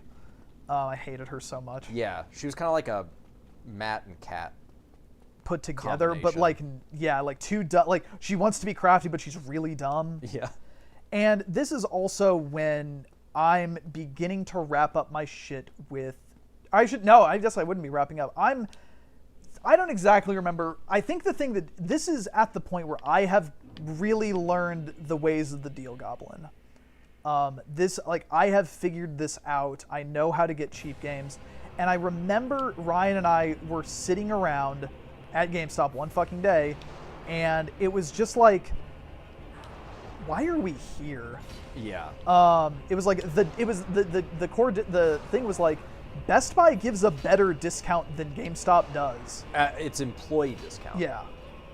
So it was just kind of like, what are we fucking doing here, man? Yeah, it's like, we're not happy. And we decide at that point, hey, we're gonna quit. I start reaching out, and I secure myself a job working at my now wife's Subway as a sandwich artist. But like, oh shit. Okay, that's the good one. Because she's friends with the manager there, and it was like, oh, I've got a job I can do, and it will pay better than my SGA position. Yeah. So it's like, that's the thing with GameStop is like, they hold it over you as this like really cool, dope ass job. They barely give you any hours. Like, they kind of almost keep you in this like perpetual state of like hunger and poverty, and like thinking about even trying to go out for another job is like, I don't have the fucking time to do so. Yeah. Like, it was awful. And at this point, so you had, we were kind of at the end. Yeah, we kind of just say like, do you want to try to get different jobs? And we kind of just decided, yeah, let's do that. Well, you know what my background is on it? What? Is I was in such a like fucking stressed out, bad place. Yeah, because you also weren't doing school yet. You no, wanted to go back to Amar and I school. were talking, and she was just my fiance. She was like, her financer. Yeah. So she was basically like, got that doctor money. Yeah, she was like, hey, fuck, this thing sucks. It's like, this isn't working for you, because I was a lot of, oh fuck that. Yeah, it sucks. A lot of my stuff was like, hey, I worked at Blockbuster when it's closing, and I see the fucking writing on the wall. Yeah, like this was when we became the Funko Pop store. Like, you could see, oh fuck, come on, man. Oh, come on, no. It was going so well. Okay. Like, I could see the writing on the wall, so we were just kind of having a conversation about that, and I was just like, what the fuck is happening to me? His sword is like super long. Long mode. And she was like, hey, if you go back to school, like, I can just cover everything. Like, I make enough to do that, because we were living pretty cheaply at that time. Yeah, it's like, because you were at one point, like, you moved into the other half of my dad's duplex, so it's like I was living in the basement with my dad. Yeah. You were my neighbor. Nice, you did it. And it's like, that was a fun time. We'd play Rock Band all the time. We had a Rock Band room. Yeah. Which was just a storage room on my side of the basement to store all the Rock Band because I stuff. didn't have all the shit. So at that point, it was just like, well, fuck, then I'm just going to go back to school. I want to try to... At that point, I had become so disillusioned with, like, the retail stuff that it was like, I was like, I need to get out of GameStop. I can't do retail again. Like, yeah. I've done Blockbuster. I did this. I don't want to go to Best Buy. I don't want to go to another retail place. I need to get educated and get hired somewhere that'll be a job I actually like. Because if I'm moving on, I'm doing I'm moving on. I'm shifting focus. So I got enrolled at Johnson County Community College. And then, which is where I'm going at the time for my game design degree. Yeah, and that also kind of convinced me because you were taking on less hours because you were like, well, I have class. Yeah, it's like I'm needing to focus on school. And yeah, I was like, fuck, I want to go back to that. That sounds nice. I want to go to school. And then I think you also getting that Subway job being like, it pays better. And I'm like, fuck. And admittedly, I didn't get the I was going to quit GameStop till I had another job lined up because I'm not crazy. But my favorite thing about this is I had a trip to Branson planned for the upcoming week, and I'd taken the time off for it. This is after I got the confirmation of the Subway, I had made the plans for it, so it's like I got the confirmation of the Subway job. It's like, well, I'm not going to put in my 2 weeks and then use 4 of those to go on vacation. It's like I'll put in my 2 weeks when I get back. But I had wanted us to put in our 2 weeks at the same time. Yeah. Not to send a message, but just as hey, I'm not working here without you. It's gonna suck. So yeah, I put in my 2 weeks, and it was very amicable, but I went first. Yeah. And then it's Dash's turn. Then this is another reason why I wanted to do it at the same time, because it's just like we'll both just do this at the same time. It won't be weird. It won't be awkward. I get back from my Branson trip. Brian says oh yeah, I put in the 2 weeks. I'm like, oh fuck, I want to do it at the same time. Okay, whatever. I type up my resignation letter because again, I'm a fucking professional. I did too. I had mine typed up in my pocket, and I was waiting for the right moment to do it. And we both had decent segues. Yours was better. Mine is the best. Greg was kind of like, well, how do you? He's like, we were kind of just talking about future stuff, and then I was just like, well, I should probably let you know, this is gonna be my 2 weeks. School starts up soon, and I need to get going. So I go into work that day. It's in my back pocket, and it's just kind of in there. I've got it covered with my shirt again. Not that I'm hiding it, but just you couldn't see that. And I'm just kind of waiting for a good way to bring it up that day, and it was never really presenting itself because it was me and Greg working that day. And then I go to take my lunch, and I come back in from my lunch. And Greg just I'm buying a fucking game. It's just I'm just picking something up or doing something. I don't even fucking remember what the game was. Picking something up, and then Greg was like, so what do you think of Ryan quitting? Or just something, or just wanting to get my thoughts on that. And I'm like, and I say out loud to him, looking him in the eye, I'm not going to get a better segue than that. I pull the letter out of my back pocket and hand it to him and say, I am also putting in my 2 weeks. I wanted to do it before I went on vacation. I remembered it differently. Oh. I thought he was like, you're not going to quit on me too, are you? Oh my God, that is what he said. Again, he meant it in a playful way. Oh yeah, it's you're not leaving me too, are you? It's well. Yeah, that's what it was. It's funny you say that. Yes.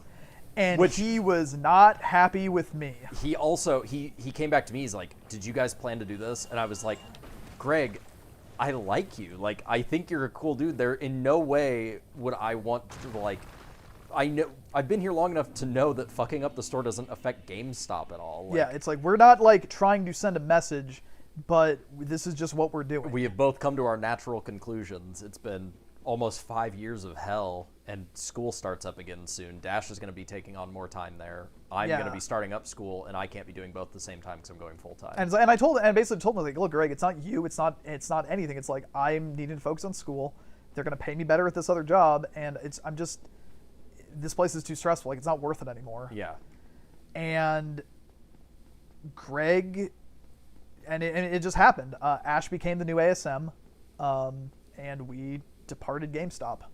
Which, some fun quirks about Greg is he would keep that store a crisp 63 Oh my degrees God, dude was a penguin. at all times. He ran hot, but he ran so hot that he would make that store so fucking cold. Whoops, I meant to say yes. But that was... Shit. What'd you do? Oh, I said no. And you can't. No, it's fine. Hey, baby.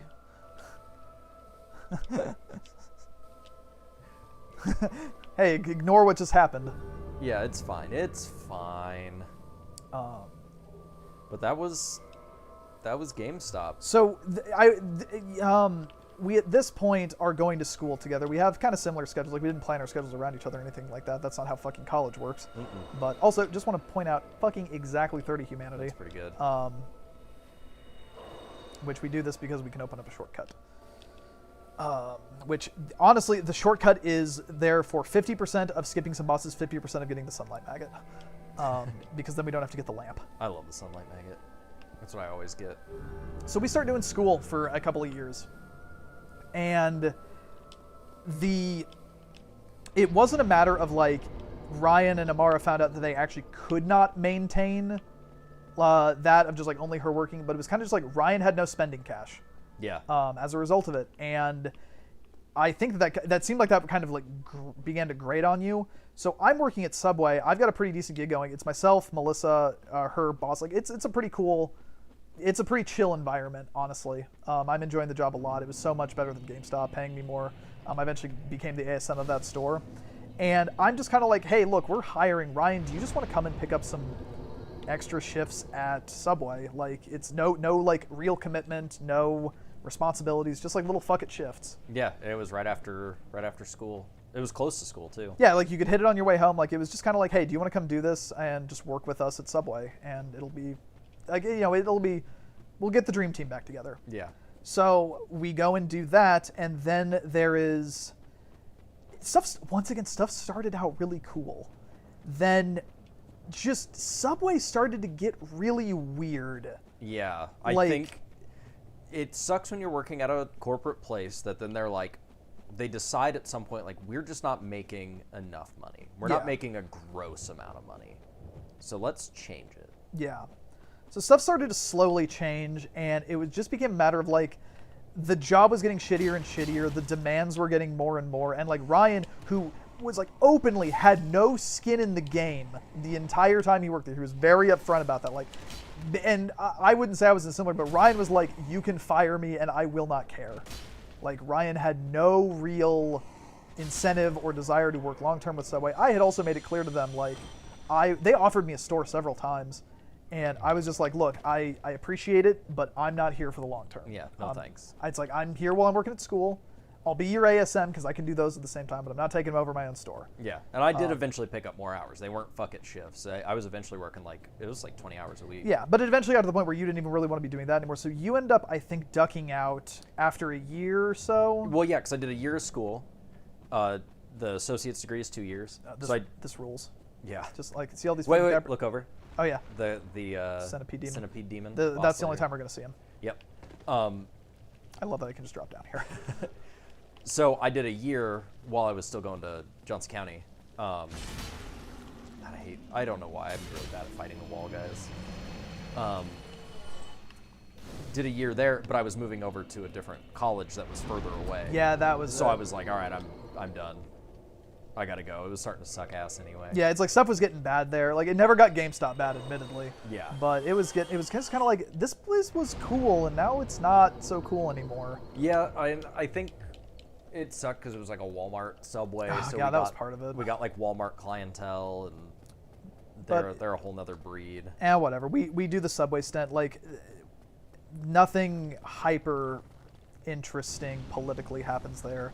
The boss is a friend of my wife's, who I had known her like just kind of by association. She started out as like essentially GA when Melissa was working her original thing at her original Subway. Mm-hmm. Worked her way up to become a manager, and just kind of stuck with it. Haley's super cool. Pretty good boss, but admittedly, like there was sometimes that tension of like she wants to be a cool friend, but also this is her bread and butter. Right. So that did kind of rub up against sometimes because it's one thing for like a assistant manager and a underling, but it's another thing for the manager, and the Subway gives the managers a lot based on their performances. And Haley's also looking to move up. Like, she's a district manager now. Oh, like damn, she's in really? charge of several stores. That's awesome. Yeah. So I gave the 30 humanity to what's her name so I could get in here. Yeah. So it's like Haley, yeah, it's like it's paid off very well for Haley, and Haley was much like Ben taking over this kind of shitty location to prove that she was good. Right. And hey, she was. Turns out. Worked out very well for her. So we make our separate ways at JUCO, make our separate ways at Subway, and this is our hat for the rest of the game now. Yep. It lights stuff up. There's a point later on that we're going to get to where it will require you to drop your shield or not hold stuff two-handed so you can hold up a lantern because it's pitch black. Shit. Get it? Fuck. Oh well. But this lets me skip the Centipede Demon and the Demon Fire Stage, so I can go straight to the Bed of Chaos. Yeah. Which, now that am I forgetting any other major story beats about our history, our GameStop, our time together? I don't think so. At least not chronologically. Yeah. I mean, yeah. Other things happen. Like we're skipping over some stories, but like we're hitting the major story. Yeah, beats which we will have.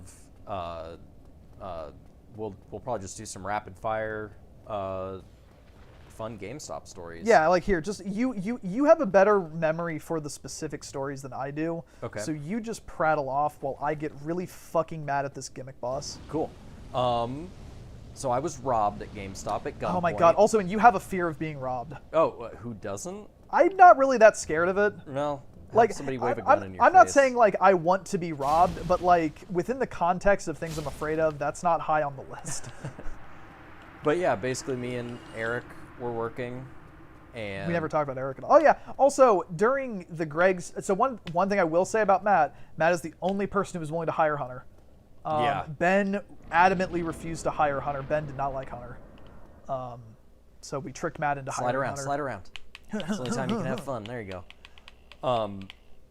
But yeah, so some dude and girl walked in, waved a gun in my face, and Eric's face, and we had to give them the money, and then the dude started going, "Give me the PlayStation CD books." I don't know what that means. Yeah, we've gotten a lot of what the fuck. I don't know what PlayStation CD books are. So I had to say, like, look, I really want to give you what you're asking for, but I don't know what you're talking about. And which, gotta say, brave thing to say to a robber. I wanted to make sure I was giving him the right thing, so I gave him the wrong thing. He was gonna fucking kill me. That's true. So, he just repeats PlayStation CD books. So I go, okay, I'll get you some. Like, do you want games? So I get him the games. But I had to be a little cheeky boy in there. Grabbed a bag, stuffed it full of every copy of Call of Duty Ghosts we had on PS3, which was a lot. You had a great opportunity to get rid of all of our PSP stock, and you didn't take it, though. I completely forgot. I would have done it if I had the chance, but I'm so happy we got rid of all those ghosts. Yeah. But they also went in the back, got a bunch of PS4s and FIFA before it launched. Yeah. They eventually got caught. So, because they were robbing GameStops specifically. But also, Kansas City is technically in 2 states.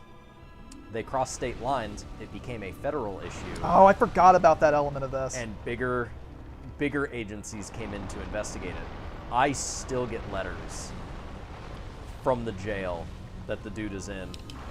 Oh, that's so smart. That is so smart. About his status, and it's like he's gonna have a parole thing maybe. Huh. Nope, he was not granted it. I just constantly get those updates. So that was a really shitty night. I was scheduled to work the next day. Yeah, it's like, look, Ryan, you had a rough night, but I had to cover your morning shift, and I had stayed up very late that night. CJ did not want to give me the day off. Matt did, though. Again, Matt's heart isn't the right spot. Yeah. Oh. And to be fair, you should have had the day off. I was not going to go into work. I just wasn't thrilled that I had to cover it. Yeah. The other thing about that, and this is kind of my end of it, I am a phone guy. I don't like not having my phone on me. I don't like not being able to check my phone. I check my phone a lot. I'm one of those types. I'm really glued to it. And, that's probably a bad thing, but whatever.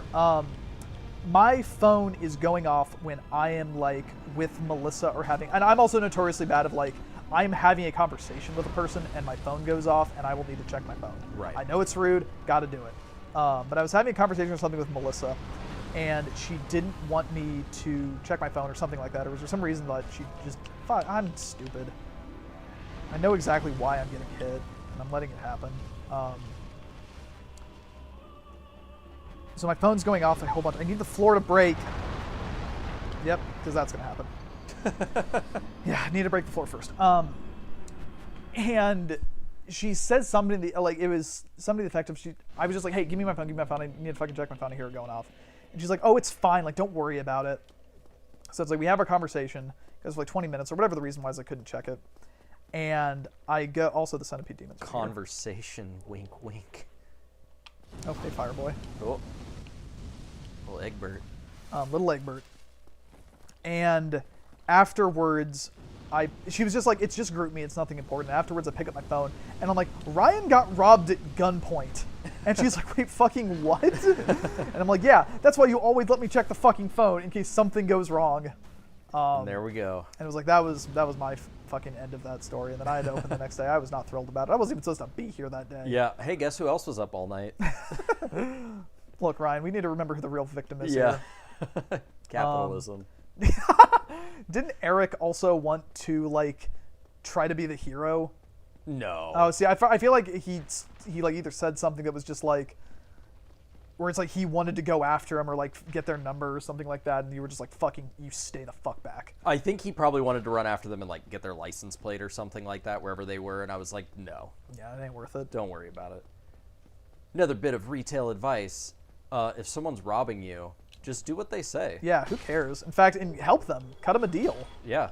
But if you can, try to get rid of all your PSP games. Yeah, like in the event of a robbery, please try to deplete your PSP game stock. Do not make the same mistake that good Ryan did. Yeah, but I got rid of the ghosts. Yeah, so. which that's still good. That's not it. GameStop's no longer haunted. Yeah, I hate that. So we have more fun stories, I guess. There was a lot of fun overheard conversations, like a couple dudes standing in the PS3 section talking about. Now, I guess I've never experienced true happiness. Yeah. Or true mind-blowing bliss. Yeah. Because the way this guy described it, I've never done either thing. He was telling his friend about the game series Darksiders. It is an action adventure series. We play as the Horsemen War. I like them. They're okay. Yeah. They're like Zelda meets God of War. So he's telling his friend, and he's like, "Oh, have you ever played this Darksiders game?" And the guy's like, "No, I've never played that." And he goes, "Oh my god, dude, if you eat ass and play Darksiders, dude, it's like whoa. I am over in the PS3 game section filing games away. These people are right next to me having this conversation. I do not know what to do or say. And this is the part where it's kind of a fugue for me. I clearly did something. I might have stepped in the back. So I need to trigger his arm. Run away. There's a swipe. Oh, he's going to slam. Slam is fine. I'm just going to walk. Fuck, I hate this game! God, I hate this boss. Oh my god. When you get over there, let me give it a shot. Yeah, it's like, honestly, I don't mind them trying gimmick bosses. They have tried gimmick bosses in all of their games. I typically like them. I don't like this one. Yeah, like, I don't think Demon King and Demon Souls is particularly good. Or Dragon King? I think Dragon King. It's like, it just doesn't work because, again, it's like, it's a platforming challenge where the platforming's just not where it needs to be. But yeah, I've never eaten an ass, nor have I ever played Darksiders. So I've played Darksiders, but I've not eaten ass. I'll never know true happiness, I guess. I'll never know woe. There was a time, this was towards the very end of my career with GameStop, where a woman came in and she wanted a game. She asked me, this is an older lady, not like old lady, but older. And she was a very handsome woman, one might say. And she says that she wants a game that's like Spyro the Dragon. And I, who am a game advisor, now needing to do my job, needed to advise this woman on her game. This is also before the Spyro HD collection came out. Okay. Which matters slightly. So I go over and she needs it on PS4. That was the other thing. So I go over to the PS4 second. I start, pulling out the normal slate of it's like pull out the Lego games. I think I ironically pulled out Putty Squad just to make myself laugh because I was desperate. And I gave her find even the tiniest bit of humor. And I start explaining the different games to her. I get about halfway through the fucking stack, and she says, "These are not like Spyro. Spyro is a game about happy purple dragons, having dragonflies, and running through fields." And it's one of those things that she said that to me, and my first reaction was to say, "You're fucking crazy," but also she's right. Yeah. Like, none of these games are what Spyro's about. Yeah. But are there games that are what Spyro's about? No, I don't think there are. That's the problem. So I was really like upset that happened until I thought about it a lot over the years. It's burned into my memory, and it's like, you know what? Yeah, I was wrong. Like these games aren't like Spyro.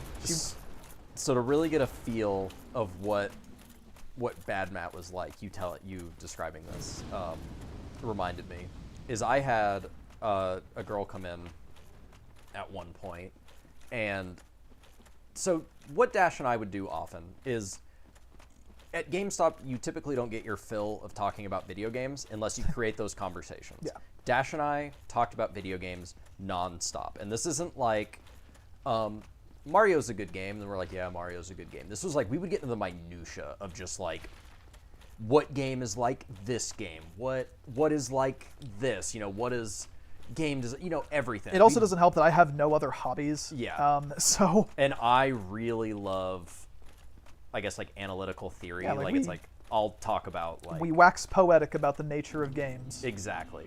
So one time I had this girl come in, and she was kind of asking for like suggestions, similar to like the Spyro thing, but more just like, well, I liked this, and I was like, oh, well, you could do this, and she was more or less kind of asking about like indie games. So I started making like after that day, or that night after I went home, I made this like indie game list.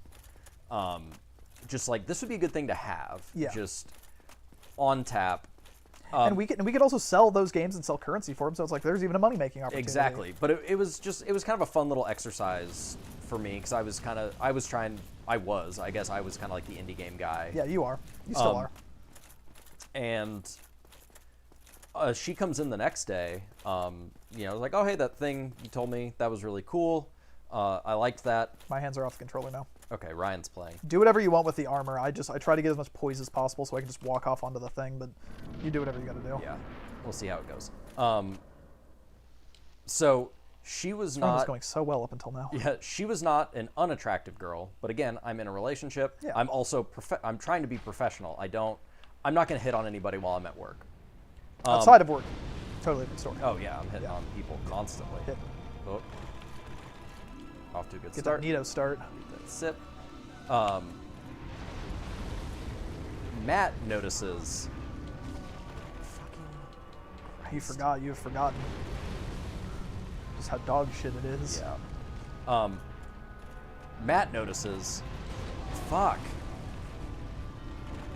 Oh, you're just gonna go for it. He's gonna move you. He's gonna move you. He likes to move it. Move it.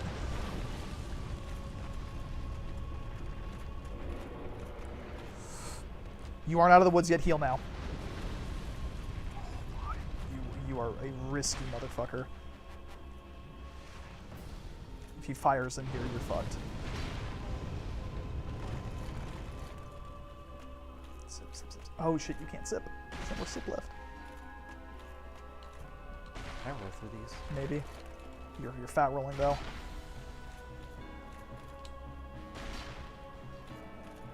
This is tense. Because he can still kill you.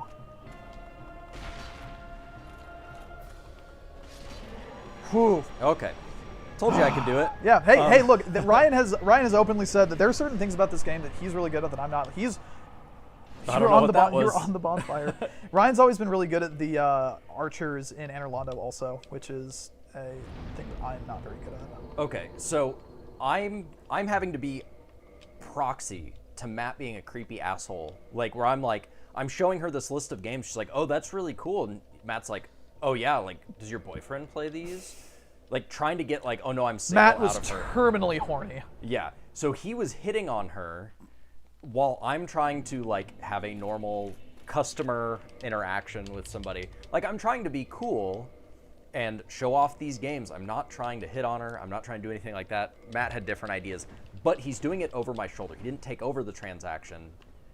So I'm accessory to the crime. excessive horniness, and I was so fucking embarrassed. She literally never came back. Yeah.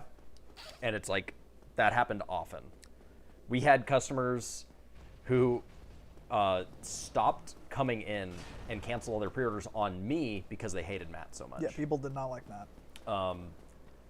Had more along the lines, since we're talking about attractive women.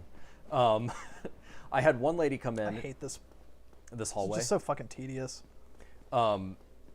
This lady comes in, and I'm kind of helping her pick out games, and she has an issue with her system, which we've done enough stuff with systems, and like I could tell you how to reformat a PS3 without even looking at it. Like I could just explain it over the phone. She had an issue with her Xbox, and I was kind of trying to explain how to get something set up. And she was like, "Oh man, like you could just like come over and like fix it, and like then we could take a shower together." And like, and I'm like, "What? No, that's." No, you could probably just like look. It's like no, man. Please just contact Microsoft support. Yeah, and I was like, I don't even know how to fucking deal with what you just said to me. I see. Ryan and I are. We are. It's a yin and yang situation. Ryan is.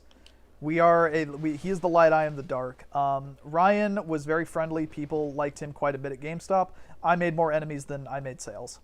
And that I know my shit and I will be a good employee, but Jesus Christ, people do not like me. I'm kind of aggressive. I'm a bit of a snob, and heavy stickler for the rules. Heavy stickler for the rules. I also liked, after Ben, I liked making shitty customers suffer. Yep. I took a great amount of joy in watching bad things happen to customers I hated. did too. The first time I had a customer yell at me was because of you and because I knew you. So a guy came in. So GameStop, Dash had mentioned, has a really generous return policy, which was like you have 7 days. And you can return stuff as long as it's pre-owned. If it's a new thing that's been opened, you cannot return it under any circumstance. Yeah, because we can't. To be fair, it's like we can't resell that as new. Yeah. And also, we want to push pre-owned, so it's like Exactly. It works on multiple levels. Dash had sold a new game to a customer who was habitually coming in and kind of trading out games within the 7 days, which we pretty much can't stop people from doing. We can try to do a lot of things, but if a person ultimately we're completely powerless to stop it. We can kind of we can scare them into thinking that we can do stuff about it. Yeah, unless they buy new. And then under no circumstance can they return that game. Easy. I'm pretty sure Dash had failed to mention that it was a new game that he picked up. Little old me. Yep. Guy comes in, wants to return it. And I say, "Oh, sorry, that's a new one. We can't do that." Point it out on the receipt, and he gets very upset. And he's like, "Well, the guy told me I could." And I'm like, "No, he would never do that." And I was like, "Okay, well, this guy is more or less my roommate, one of my best friends. I know for a fact he would not say that." So he's on the phone. Oh, this made me so fucking mad. He's on the phone, and he's like, "The guy won't let me return it."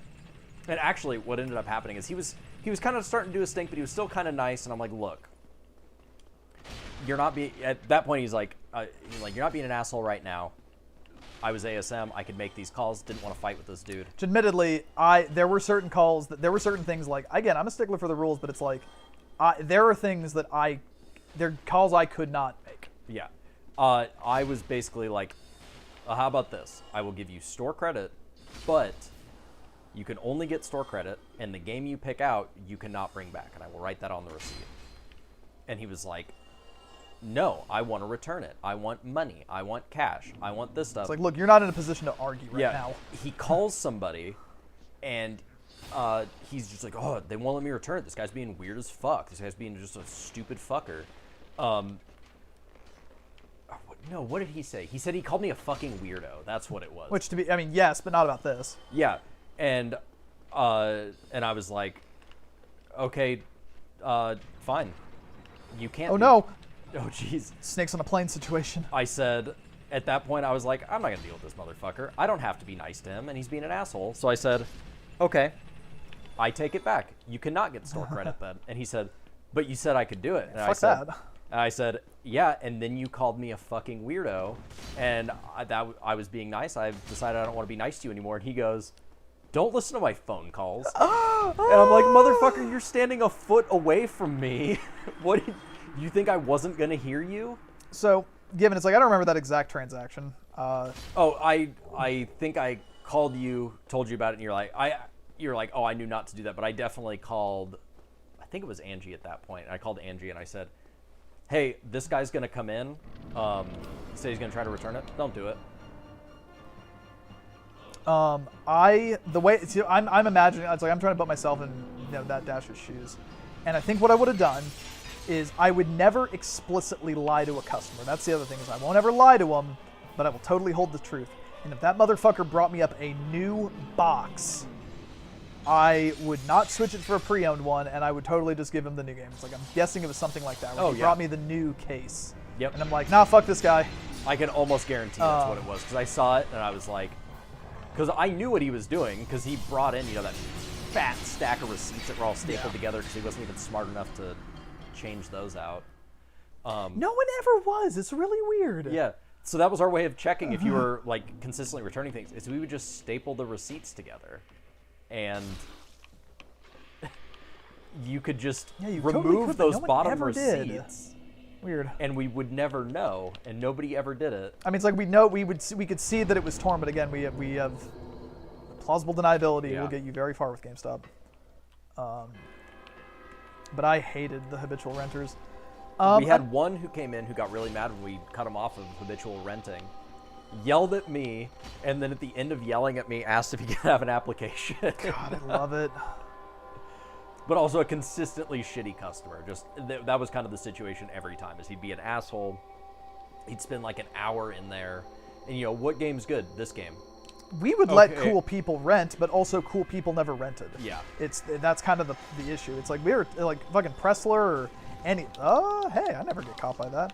Like there's a ton of customers who it's like if they wanted to rent or abuse the hell out of the policy. It's like fuck it, you can because you're a cool dude. I like having you in here. I want your business. Yeah. But again, they don't, so it doesn't matter. Like I would move heaven and earth for the customers I liked. Oh, for sure. So one of the conversations that when we would frequently have our in-depth talks about video games is there is this theoretical conversation that we would go through that no one would ever ask this, but it's what do you do if a person walks in and asks, what is a video game? Mm-hmm. And there are a number of reasons why no one would ever ask this question. But lo and behold, one day, Ryan and I are working, and a gentleman walks in, an older gentleman, walks in and says, you're going to need to fill in the details for me on this part.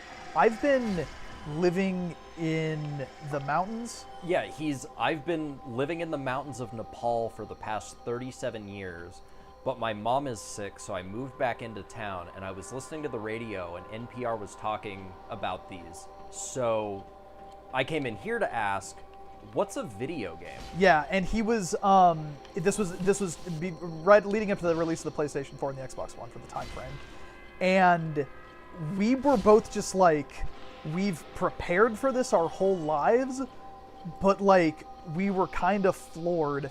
So we go in, like we're trying to describe the merits of the medium, some of the good examples of it to someone who is like familiar. He's clearly like a Renaissance man type. Like he's well read. He knows, like he would have an appreciation for art. So we were trying to approach it in that way. And I distinctly remember the one I went for was BioShock, because it was like here, this is a game. This is like made a playable format as a critique of Ayn Rand's objectivism. Yeah, I went for Red Dead. Yeah, it's like, it's a tale about the death of the West, like a historical, it's like, we went to some of those. And obviously it's like the dude had no consoles, the dude like didn't have anything, he was just like looking to enrich his knowledge. Yeah, which I'm putting this out here for the listeners, the watchers, whoever you are. What do you suggest to somebody who wants to get into video games, who doesn't know what a video game is, and all you have is like basically the 360 and PS3 library? Yeah. Where do you go? So he kind of, we talked for a while, maybe like 20, 30 minutes or so, and he leaves. And then at some point he comes back in when I'm not working. Ryan's not I'm working. And Dash and I put in the work. The fucking work. We always do. We humored him. We talked about this thing in a very intelligent way. Intelligently suggested games. But he comes back and he's returning what did he get? He got a 360. He got a 360, and I know the game. Yep, he got a 360. So he tried it. He listened to what we had talked about, went to a different GameStop and not back to us for some reason. He went to Westport, and the person there sold him Mass Effect 3 and an Xbox 360. and an Xbox 360 with no hard drive. And so somebody convinced him to get the third game in a franchise. Like, what? He just ruined this case study. Like, I was so mad. What a fucking situation that it's so hard to replicate that. And then Mass Effect 3 on an Xbox 360 with no hard drive. So he could, probably couldn't even play it. God, just... What a fucking waste. Somebody gets let out of Plato's fucked up cave, and they push him into Mass a pit. Effect. Yeah, they play Mass Effect 3. God, what a crazy... God. I'm still kind of in disbelief that happened. We had a lot of very much fugue state customers. Yeah. Where it's did that actually just happen? I had one where some guy was there asking about fighting games.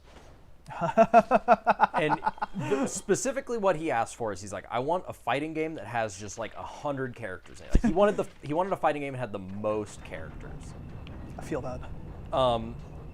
Which I'm thinking something like a Street Fighter. Marvel vs. Capcom. Marvel vs. Capcom, something like that. That's my go-to. So I pick up some games. He's like, well, what fighting games do you like? I'm like, well, I like Tekken. And he's like, cool, yeah, show me Tekken. And I'm like, oh, dude can't even parrot back the words I said to him 2 seconds before. This is going to be a fun transaction. So I'm showing games, and I think I had grabbed Street Fighter, and I was like, oh, and then there's Dead or Alive, and he's looking at me as one in the left hand, one in the right hand, looking at them both, and he goes, okay, so why is this one rated T and this one rated M? And admittedly, a reasonable question. Yeah, so I'm like, oh, well, they actually tell you on the back, so I flip it over. I'm like, okay, well, Dead or Alive has blood, it has violence, it has sexual content. He's like, oh, sexual content. And he moves in a little bit closer, and he's like, does that mean, and he looks around, does that mean their titties be out? And I'm like, no, there's no nudity or anything in it. And I'm explaining it, and he's in his own head mumbling aloud, and he's like, yeah, they pop their titties out, and dudes get distracted, and they cut their heads off, and just and that's how they win. In his defense, he is describing the coolest video game. Yeah, and I was like, no, there's no nudity in it or anything like that. I show him a couple other games. He leaves with Dead or Alive, hoping for his own titty game. Godspeed. I think that's the best segue we're going to get to the GameStop customer. I remember the GameStop customer. Oh, you know him, as you just had a run-in with him recently. There is one customer who is the be-all, end-all of all GameStop customers. He is the most indicative of my time with GameStop. He is the one I think of when I think of GameStop, and that is Mr. Amadeus. Oh, right. Amadeus is the wildest shit, and I swear to God, it is. I cannot make this up. I'm not clever enough. Amadeus is a schizophrenic man, not to make light of that horrible mental disability, as it is truly a terrible thing, and watching this man live with it has only emphasized that more to me. But Amadeus was a schizophrenic man who liked video games, liked Ryan, and probably didn't like me. Most people didn't like me, for very reasonable reasons. He liked me. He really liked Sam. He really liked Sam in a... Amadeus is the type of person who would openly say he wants to fuck Harley Quinn. Yeah. Because he has done that. He posts porn on Facebook. Yeah. Hell yeah, Amadeus. What he would do, again, it's I don't know the exact reason this happened. I don't know where he necessarily gets his money, but he would run out of it very quickly at the beginning of each month. So probably some kind of disability system. I'm not sure. But he would come in and drop $300 to $400 on games, systems, all sorts of stuff. And then within a couple days, come in and trade them in. And then a couple days from then, buy them again. And then a couple days from then, trade them in until he eventually just ran out of store credit and cash and could not do it anymore. Yeah. which is a really sad thing to watch, but as a person who's trying to make some coin at his job, he's really good for business in that regard. So I let him keep doing it. I mean, we couldn't stop him, and it's something that he liked. I didn't want to, you don't want to be like, hey.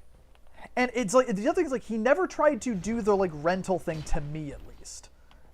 He would constantly just he was in on particularly bad days, like 5 times during my shift. Oh yeah, he would come in several times in a day. He lived very close, and he would be like, well, I got these earlier, and he'd bring them back, and he'd get some more games, and he'd bring those back and grab some more games. But it was always like the same rotation of, I think it was Ninja Gaiden Sigma, Devil May Cry 4, I think Metal Gear Solid 4. Street Fighter 4. Yeah, Street Fighter 4.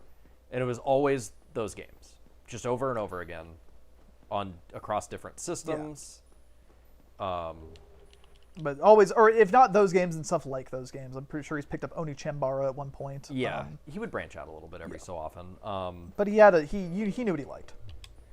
It got so bad with the stuff he was doing that our like loss prevention department came in and mentioned him by name, and was like, you need to stop doing what you're doing with him, which wasn't selling stuff. It was like, we need to stop letting him return things, because it was literally like 8 times a day. Yeah, and another thing about him is like, he definitely would keep. And Ryan, I discovered recently through a conversation that Ryan and I had slightly different outlooks on Amadeus' business practice, because Amadeus had more power up rewards points than anyone I have ever seen in my entire life, including myself, which means this motherfucker is doing more buying and trading than me, the person who finds all the loops in GameStop that you can abuse infinitely. Yeah. I have a lifetime value currently of like 413,000 points. Amadeus, when I was still working there, had over 500,000 not even redeemed. Yeah. Because he's just constantly buying and trading. Like, he's just racking up all these rewards. Motherfucker never... Oh, fuck, I fucked up. What'd you did? Oh, you can aggro these guys one at a time. Oh, yeah. And I did not. What are you trying to get? You want more curses? Oh, no, I just loot items. I'm killing them because I have to kill them. Because otherwise they'll Follow you in. Yeah.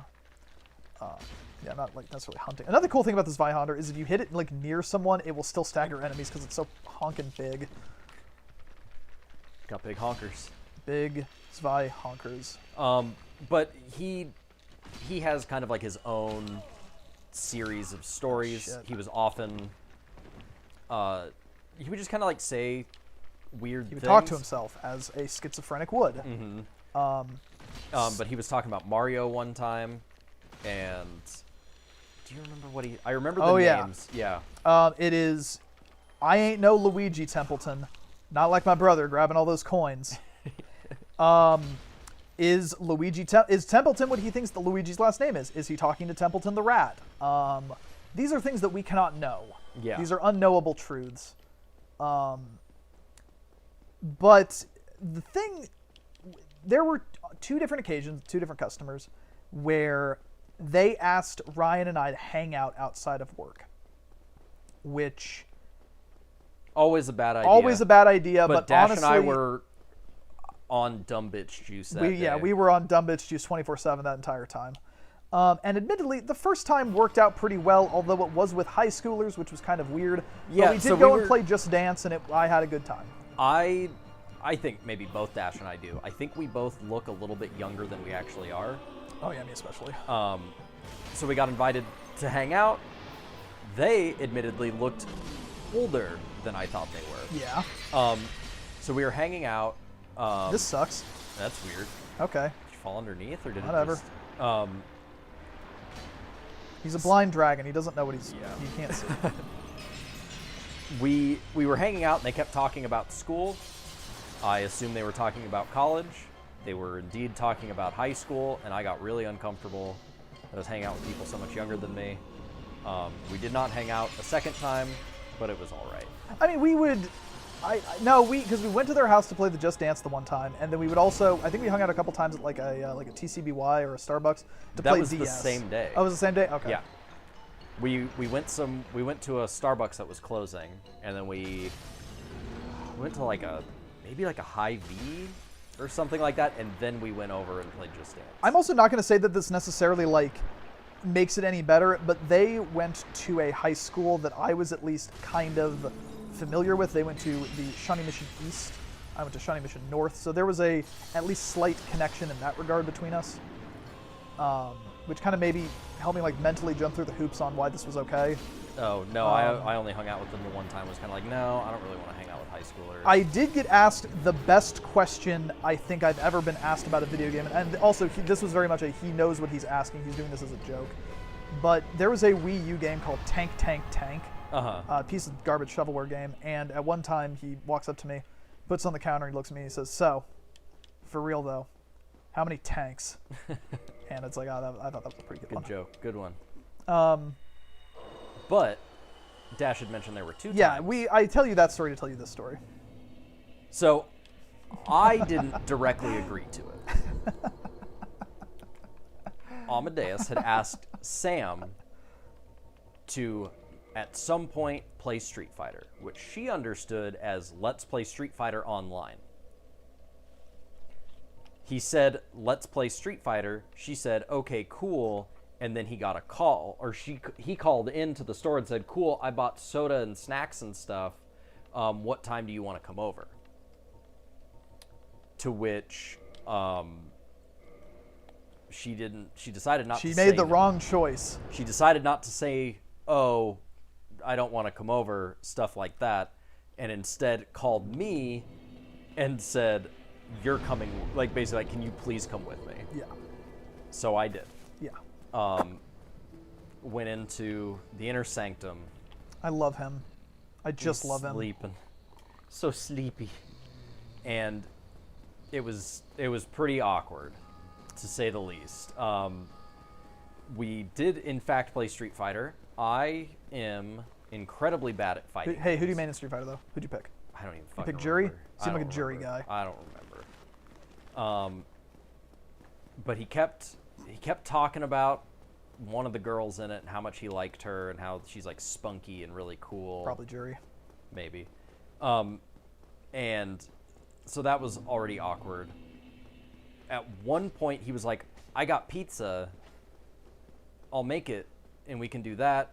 But what he failed to mention is he had already made the pizza. It was cold and he had eaten half of it. And so we didn't really want to eat this cold, half-eaten pizza. He's like, I bought soda. It's very caffeinated, so we could go all night.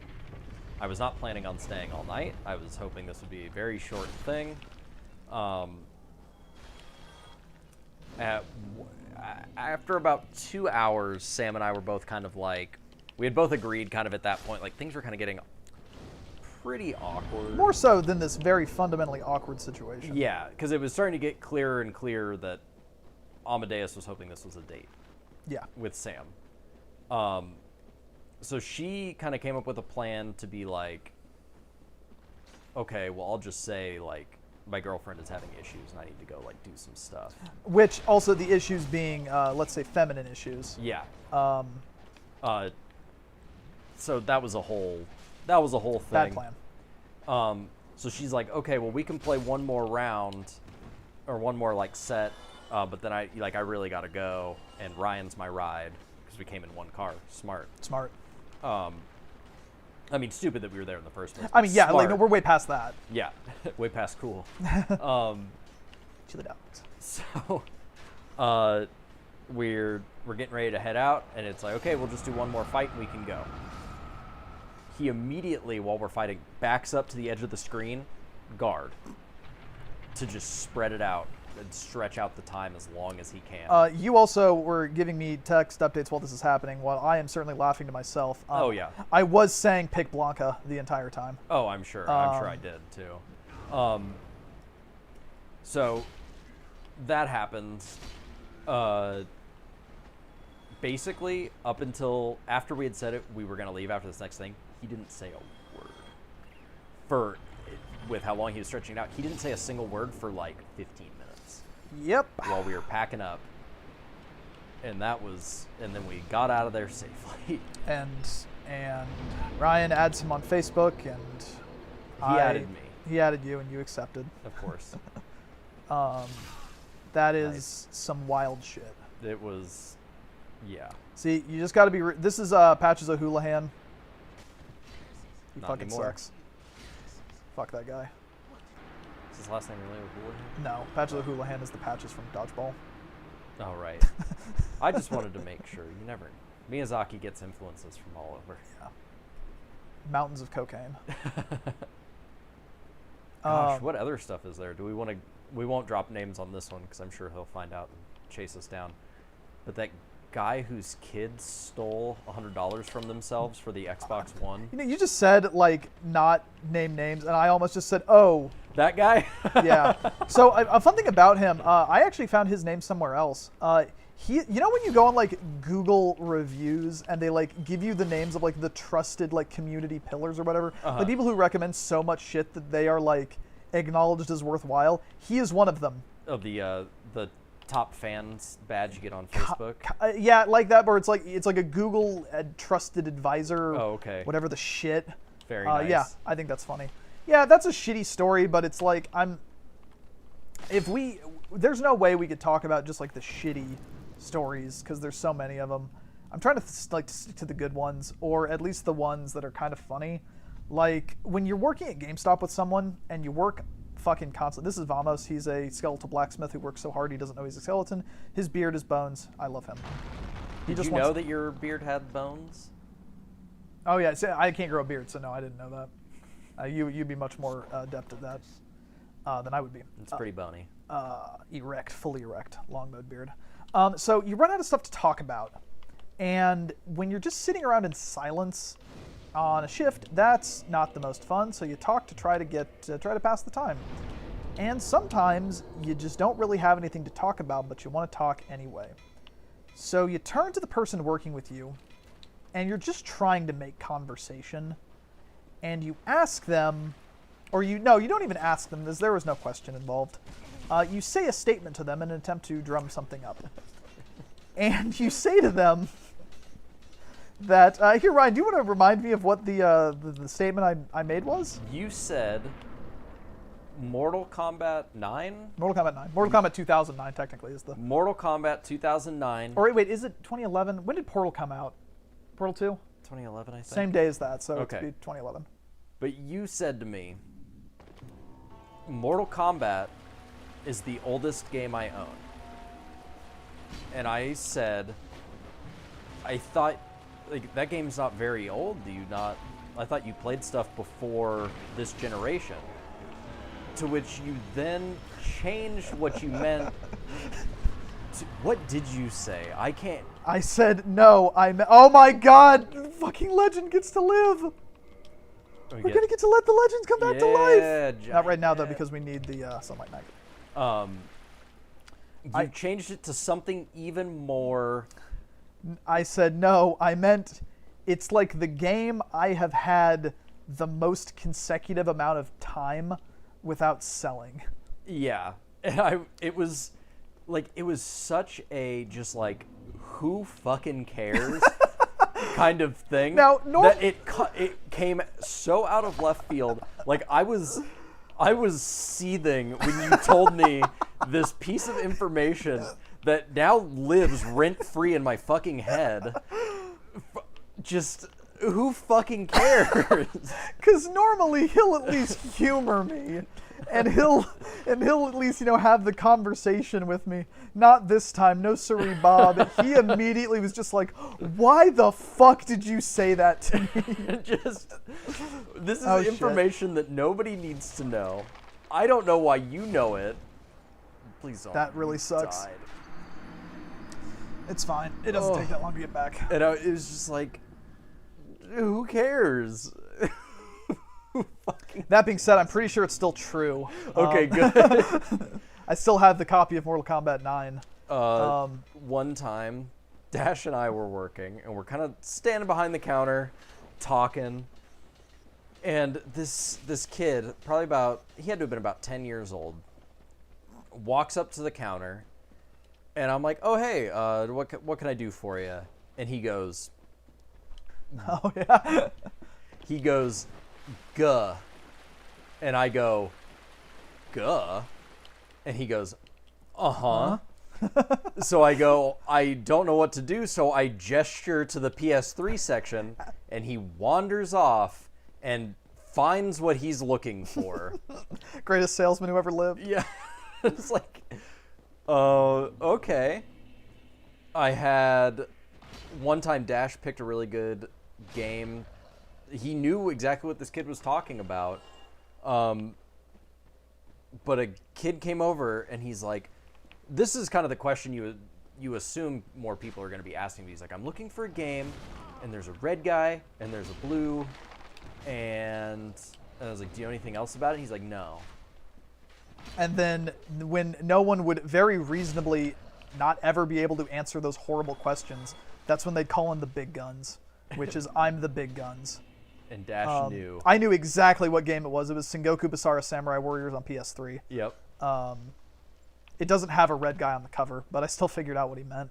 The way he described it, I was 100% certain he was talking about Saints Row 3. Oh. So, describe Saints Row 3 in a vague way, and that's what the cover was. Okay. And then you pull this thing out, I'm like, that doesn't look anything like he described. But I knew what he was after, and sure enough, I was fucking right. Yep. I was goddamn right. Because that's what I know all of the. I spent so much time putting those games away on shelves. I just know all of the games. Yep. And another really fun thing that would happen sometimes at GameStop. I don't think anyone else did this but me, but I certainly had fun with it. Is sometimes a new game would come in, a game that you were not aware of existing, and because you never saw it before, it's like there were games that would come in like year 4 of GameStop. And it's like, what the fuck is this game? I've never seen this before. So immediately I would buy it. I have no idea what some of those games are like in actuality, but boy, howdy, did I buy them. There's a PS3 game over there. I don't remember what it's called, but it came in one day. I'm just like, what the fuck is this game? Another one was an Xbox 360 game, Automedius Excellence, which is like a versus shmup. Weird. Played it one time, but what a cool, weird thing. God, these crawly guys in the dark are still scary. Yeah, and so I have no evidence to confirm this. I cannot prove this in any capacity, but we swear to God they made Tomb of the Giants way harder in the remaster. They must have. Oh, hey, Dick. It's like the... Oh, that's bad. But it's like the enemies are harder, Nito's harder. They can, because of the increased processing power, they can actually do the lighting dilemmas way better. Shit. That's bad. There's another bonfire around here. Oh no. No, it's fine. That is why I said oh shit though, is because I knew he was going back this way. See, the bonfire's down there. Okay. Can you drop down? I don't remember where it is, but obviously yes. There's a ladder, because you have to be able to get back up from it. This son of a bitch. I hate Pokey guys. Yeah, it's not my favorite Nintendo franchise. I think they're making too many of them. Plus, everyone who still plays is just kind of like a tryhard. I also, the Go brought in a bunch of people. The joke is, I've done the joke. It's fine. Oh, the joke is you don't like Pikmin? Yeah. Okay, you just missed. I don't know what you fucking... And what? God damn it.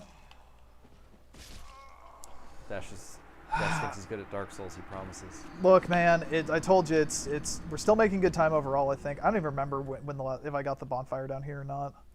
I think I did. Yeah, I got here. Making progress. Again, I just swear to God, they made Tomb of the Giants harder. They must have. Because it was like, I would always do Nito first because it was the easiest one of the 4. Now I do fucking... butt for sure. I do 4 Kings first out of reflex because typically if I'm replaying Dark Souls, I'm doing a Dark Wraith build. Mm-hmm. I have to do it first then. So you'd really think I'd be better at them, but I'm not. Yeah, you'd think.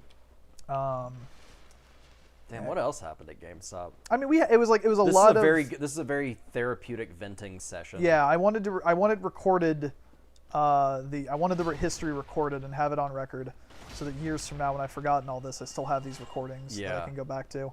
Because, man, that was a shitty 4 years. Yeah, 5 years, but 4.5. It needed to happen. Yeah. GameStop had to happen to get to this point. Oh, hey, friend. With us playing Dark Souls poorly. Yeah, so I mean, so that's the thing, is Dark Souls is...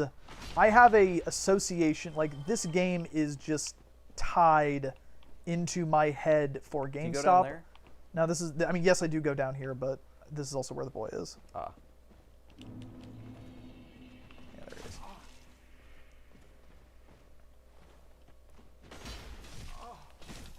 Fuck. Can't believe you're not able to like knock him on his ass. Me? Or, oh, so I can. I'm just not hitting him at the right times. Oh, I gotcha. But also, this works. Nice stab Zays. So yeah, just don't do that many backstabs anymore, because why would you when you have big sword? Because spank him. Yeah, give him the spank. He's been naughty boy. I All those glowing eyes. So when I was playing this, once again, I was listening to podcasts in an attempt to fucking steel myself against conversation and still be able to play. But it is created now a mental association. For the first time I was going through this, I was listening to the good My Brother and Me podcast, and they were talking about Pee-wee's Big Adventure. Uh-huh. And how Pee Wee Herman gestures at his dick in that movie. He apparently, I don't know, I don't really like Pee Wee Herman. The point is, I'm going through here and I'm thinking in my head, what's that thing you said, like that meditation, like mental repetition? Your transcendental meditation mantra. Transcendental meditation mantra, which I brought up during the Zero Mission thing. I was actually just about to ask about that. I was really expecting to get way more shit about that than I did, but only Zane gave me shit about it, which really made me feel good, because I get a lot of shit for a lot of stuff. I really don't need to help them at all. And yet you keep trying. And yet it just keeps happening. But, oh, I should have Kindled. Amazon Kindled. Oh, well. That's also not where I was supposed to go. But I'm going through Tomb of the Giants, and it's done this every single time. I just start thinking about Pee Wee Herman's dick every single time. Phrase you're repeating, Pee Wee Herman's dick? See, this one's not so much a phrase. I'm just like thinking about Pee Wee Herman while I'm in Tomb of the Giants. Interesting. It doesn't help also that Pee Wee Inc. just happened off of that new Neil Cicierega joint. Yeah, good song. Are you a Pee Wee Herman fan? I really like Big Adventure. Big Top Pee Wee's kind of shitty, and I never got into Playhouse. But I don't get it. Like, I don't understand why Pee Wee Herman is a popular thing or why anyone likes it. I don't think he's really that popular. I mean, maybe it's just he's popular within there's like a Venn diagram of the circles that I run in and people who like Pee Wee Herman. I don't get it, I guess. He's just kind of a character. Okay. I think it's just because you don't like seeing yourself in movies and relating too much. Damn, you fucking just shot through my fucking heart. Like, I'm getting fucking pegged with arrows in the game, getting hit with arrows in real life. I don't know. It like his Am I character's really hard to Herman-esque? explain. No, you're Okay, fine. I was gonna say, like, thank you, my wife. Thank you for saying that, because yes. And also get arrested on some vague pedophilia charges. No, I thought he got arrested because he was masturbating in a movie theater. Well, I mean, that also happened, but also he, technically speaking, had child pornography. Oh, really? Paul Rubens collects vintage pornography and would frequently buy them in lots. Oh. And more or less this kind of got thrown out, but he had to do like a bunch of community service associated with it, I think. But basically, it was just like he in fact was possessing what would be considered child pornography of people under the age of 18. I hate Nito so much. This is why I wanted to fucking get the Estes going. But it was basically like he didn't know he had it, and he was able to reasonably prove that he didn't know he had it. Because he had like all the receipts for all these like huge lots of pornography that he would buy. But how did This sucks. The fucking hitbox on this lasts way too long. Oh yeah. And And I'm dead. Oh, well, I'm gonna Kindle this time and I'll feel better about it going in. Cool. Yeah, Nito licks my ass every time. He never did beforehand, but something about this fucking remaster just, goddamn, he reams me. Maybe they changed hitbox shapes or something. I think it's a damage table thing, like, or maybe it's like the skeletons are respawning faster. I don't exactly know. And again, maybe this is all in my head, but it's just I have never ever struggled with Nito until this remaster. Yeah, I think I had to summon for this one when I was playing through it. Never. I've gone this far without summoning. I'm gonna fucking play. I've beaten the game enough times without summoning that I'm in it for having fun. Yeah, like I'm willing to, but admittedly, when I've been I wanted to do it without summoning when I've been doing all the practice runs, I've been wanting to do it without summoning, on the off chance that there was no one to summon. Mm-hmm. And I didn't want to be hung up on that. I didn't want to be like fucking waiting around for summons to happen. And then it just kind of turned into well, I'm actually just gonna. I like the Ornstein and Smo. I started fighting them solo so I could get a judge of how strong my weapon was, and then it just kind of turned into, oh, actually, I can beat them now. Don't know when exactly that happened. I did it again. Let's keep going straight. Another Gamestop thing. I only got one perk as an ASM, and they gave me a PS4 once. Oh my god! So this wasn't just you, because I got one also, or rather, I got the thing that this was for. It was something to do with us like completing training for the PlayStation 4, and Sony also going for the throat on Microsoft of fucking Leroy. So what had happened was we'd either like filled out our training thing. That's a new way to die. Not die Dash, that way please. before. We filled out our training thing, and then Sony contacts us with an option. We can get a PlayStation 4 console, or we could get a bunch of games. I took the games, Ryan took the console. And in hindsight, I really wish I had taken the console, as a lot of the games kind of end up being bad. Yeah. But whatever. It was a legitimately compelling offer where it's like, okay, we're gonna give you like 10 new games, and they're digital games, but like dollar-wise, when I already had a PlayStation, I'd only be able to sell the PlayStation for like $200. So it's like, Yeah. The math came out that it made the game seem better. It was like Street Fighter V, Deus Ex, some other things, Destiny. Yeah. It was kind of a lot of shit, and this was very early on in the PlayStation 4's life cycle. Yep. Where they didn't have shit. They Yeah. had no games to play, and I mean they had the multiplats and stuff like that, but it ended up with me going like, well, at this point, I think I'd rather have the Xbox. So I managed to get it traded in, to get the Xbox and stuff like that. And then immediately PlayStation started getting good games and the Xbox, It all dried up. Because it was at the advent of Rare Replay coming out on the Xbox, which I gotta say, that was like that was like after Xbox had kind of like gotten their shit together. They didn't make the Kinect required anymore. Like that was when they were on the up and up. They had Rare Replay coming out. And I mean, I still like my Xbox. I do too. I use it constantly. I still prefer it to the PlayStation, despite that I have more PlayStation games on my shelf. But yeah, it was one of the best perks that ever came from working at GameStop. Another, like, the silent perk of working at GameStop. You would be surprised how many people just walk in and then we say we can't take something. They're just like, okay, well, do you want it? Yeah. And just give it to us. I got a brand new in-box Game Boy Advance SP. I got Batman Arkham City and Batman Arkham Asylum Collector's Editions. Tons of just cool shit. And it wasn't even like we were like being shitty about it, just saying like oh, we're gonna take this into the trade and then not give them anything extra. People just gave us the shit. Yeah. It was wild.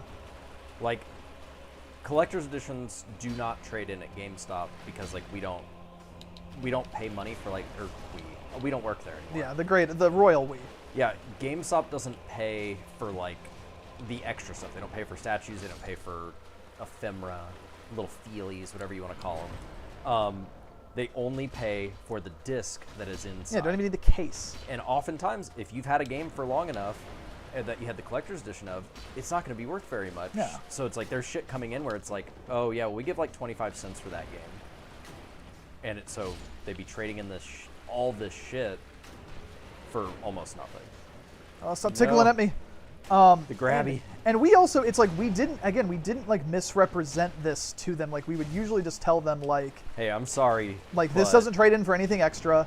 You know, if you don't want to trade it in, you don't have to, but you're not going to get anything extra for this. And, you know, you want to hold on to this stuff, you can. And then half the time it's like these people aren't like really gamers. Yeah. So the collector's shit is meaningless to them. Oh, remember the box?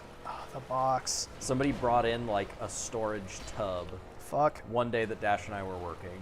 We call this the greatest day. Yeah. It was a box full of, I wouldn't say they were retro games, I guess technically. It was a lot of like PS1 and GameCube games and shit like that. Oh, he wasn't dead. But we didn't take those in at that point, and we were kind of just like, hey, we don't take any of this in, but hey, it's a lot of cool stuff. You could probably go to like vintage stock or something like that, and they were like, nah, you can have it. So just gave us this dope box full of shit. And then Dash and I took turns grabbing shit out of there. Yeah, like you got a Doom long box. Doom long box. I think I got Twisted Metal long box out of it too. Yeah, like I don't even remember like what all the loot was. I think you got a pristine copy of Rayman 1 on PlayStation 1. Do I have that on my shelf over there? Maybe. It's right behind you. I can see it. I have them attached to a lapel thing. God damn very. it. God damn it. Look how taut this wire it's so is. taut. It's taut like a tiger. If I stand up, it'll zap you again. Oh no. So yeah, that happened with like a degree of regularity. It was really weird. Yeah, I've got a decent amount of stuff on my shelf, and every so often, like GameStop gave away a lot of like pre-order bonuses. Oh man, I still have a whole box full of a lot of that shit. So another thing that happened, I forgot to rest at the Lord Vessel. Oh well. So one of the things that happened is a thing at GameStop would be guidebooks are only valuable like the week of release on the game. Yeah. They are not valuable after that. Oh, I forgot to do something back at Anarlon though. What did you forget to do? Kill the Firekeeper. Oh. So I'm gonna go do that really quick. Where are you, PS1? Over there by the DS games middle shelf. Okay. Far end. I see them, but I can't read them. Oh well, got old man eyes. Old man eyes, the furtive pygmy. Just gonna kill the Firekeeper really quick. Yeah, I think I see it. I guess I could go and kill. It's dark in here. Dark like the souls. Yeah, it's dim in here. It's dim souls. Oh shit, yeah. Whoops. So I can kill her and I don't need to spawn a fire anymore. Oh, nice. What else are we gonna do with it? Exactly. Lost it. What was I saying? That happened often at GameStop. Like one time.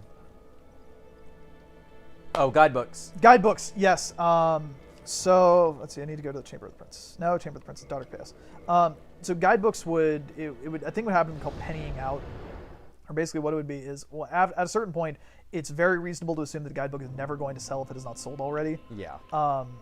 So they would convert to costing 1 penny in the system, and then we would essentially shrink them out, and then we're supposed to go and throw them away in the dumpster outside. We did not do that, at least in the beginning. Because they were collector's edition guidebooks often that would also basically be art books for games we like. Yeah, so we would keep a lot of them, but I would just keep all of them. And it got to the point where I was just like hoarding these things. They were just taking up boxes in my dad's basement. Dash likes having video game stuff. I like having video game stuff because I have a fear of missing out, and I don't like the idea of maybe wanting something later. Dash got FOMO. He's foamy. Yeah, I'm really bad about. I'm foamy as shit, both my toilet and my person. So I just kind of had these boxes like building up, and then one day I was just like, fuck this. So I took them down to my local half-price books and just like, hey, I'm going to bring in like 5 boxes of these. I'm going to see if I can get anything for them. And I just kind of put them all up there, and then they were just like, okay, we'll give you like $300 cash for them. And I'm like, well, okay, I guess that's okay. And then took the $300 cash and was like, fuck yeah. And I after you'd said that was a thing, I went up and sold mine because I was also just sitting on some of them. They gave me probably like $55. I didn't have the amount that you did. Came back at a later point with some other guidebooks that I forgot I had. They were giving nothing for them at that point. I think other GameStop employees had figured out that it was a thing, or you had completely stocked them and they had realized like, oh, these aren't moving. But they eventually stopped giving really any real amount for them. It was fucking wild, but because again, I was like going in there. It's like if I can get like $30 for this, then cool. Yeah. Because I was ready to just throw the motherfuckers away. But yeah, like that was a super cool day.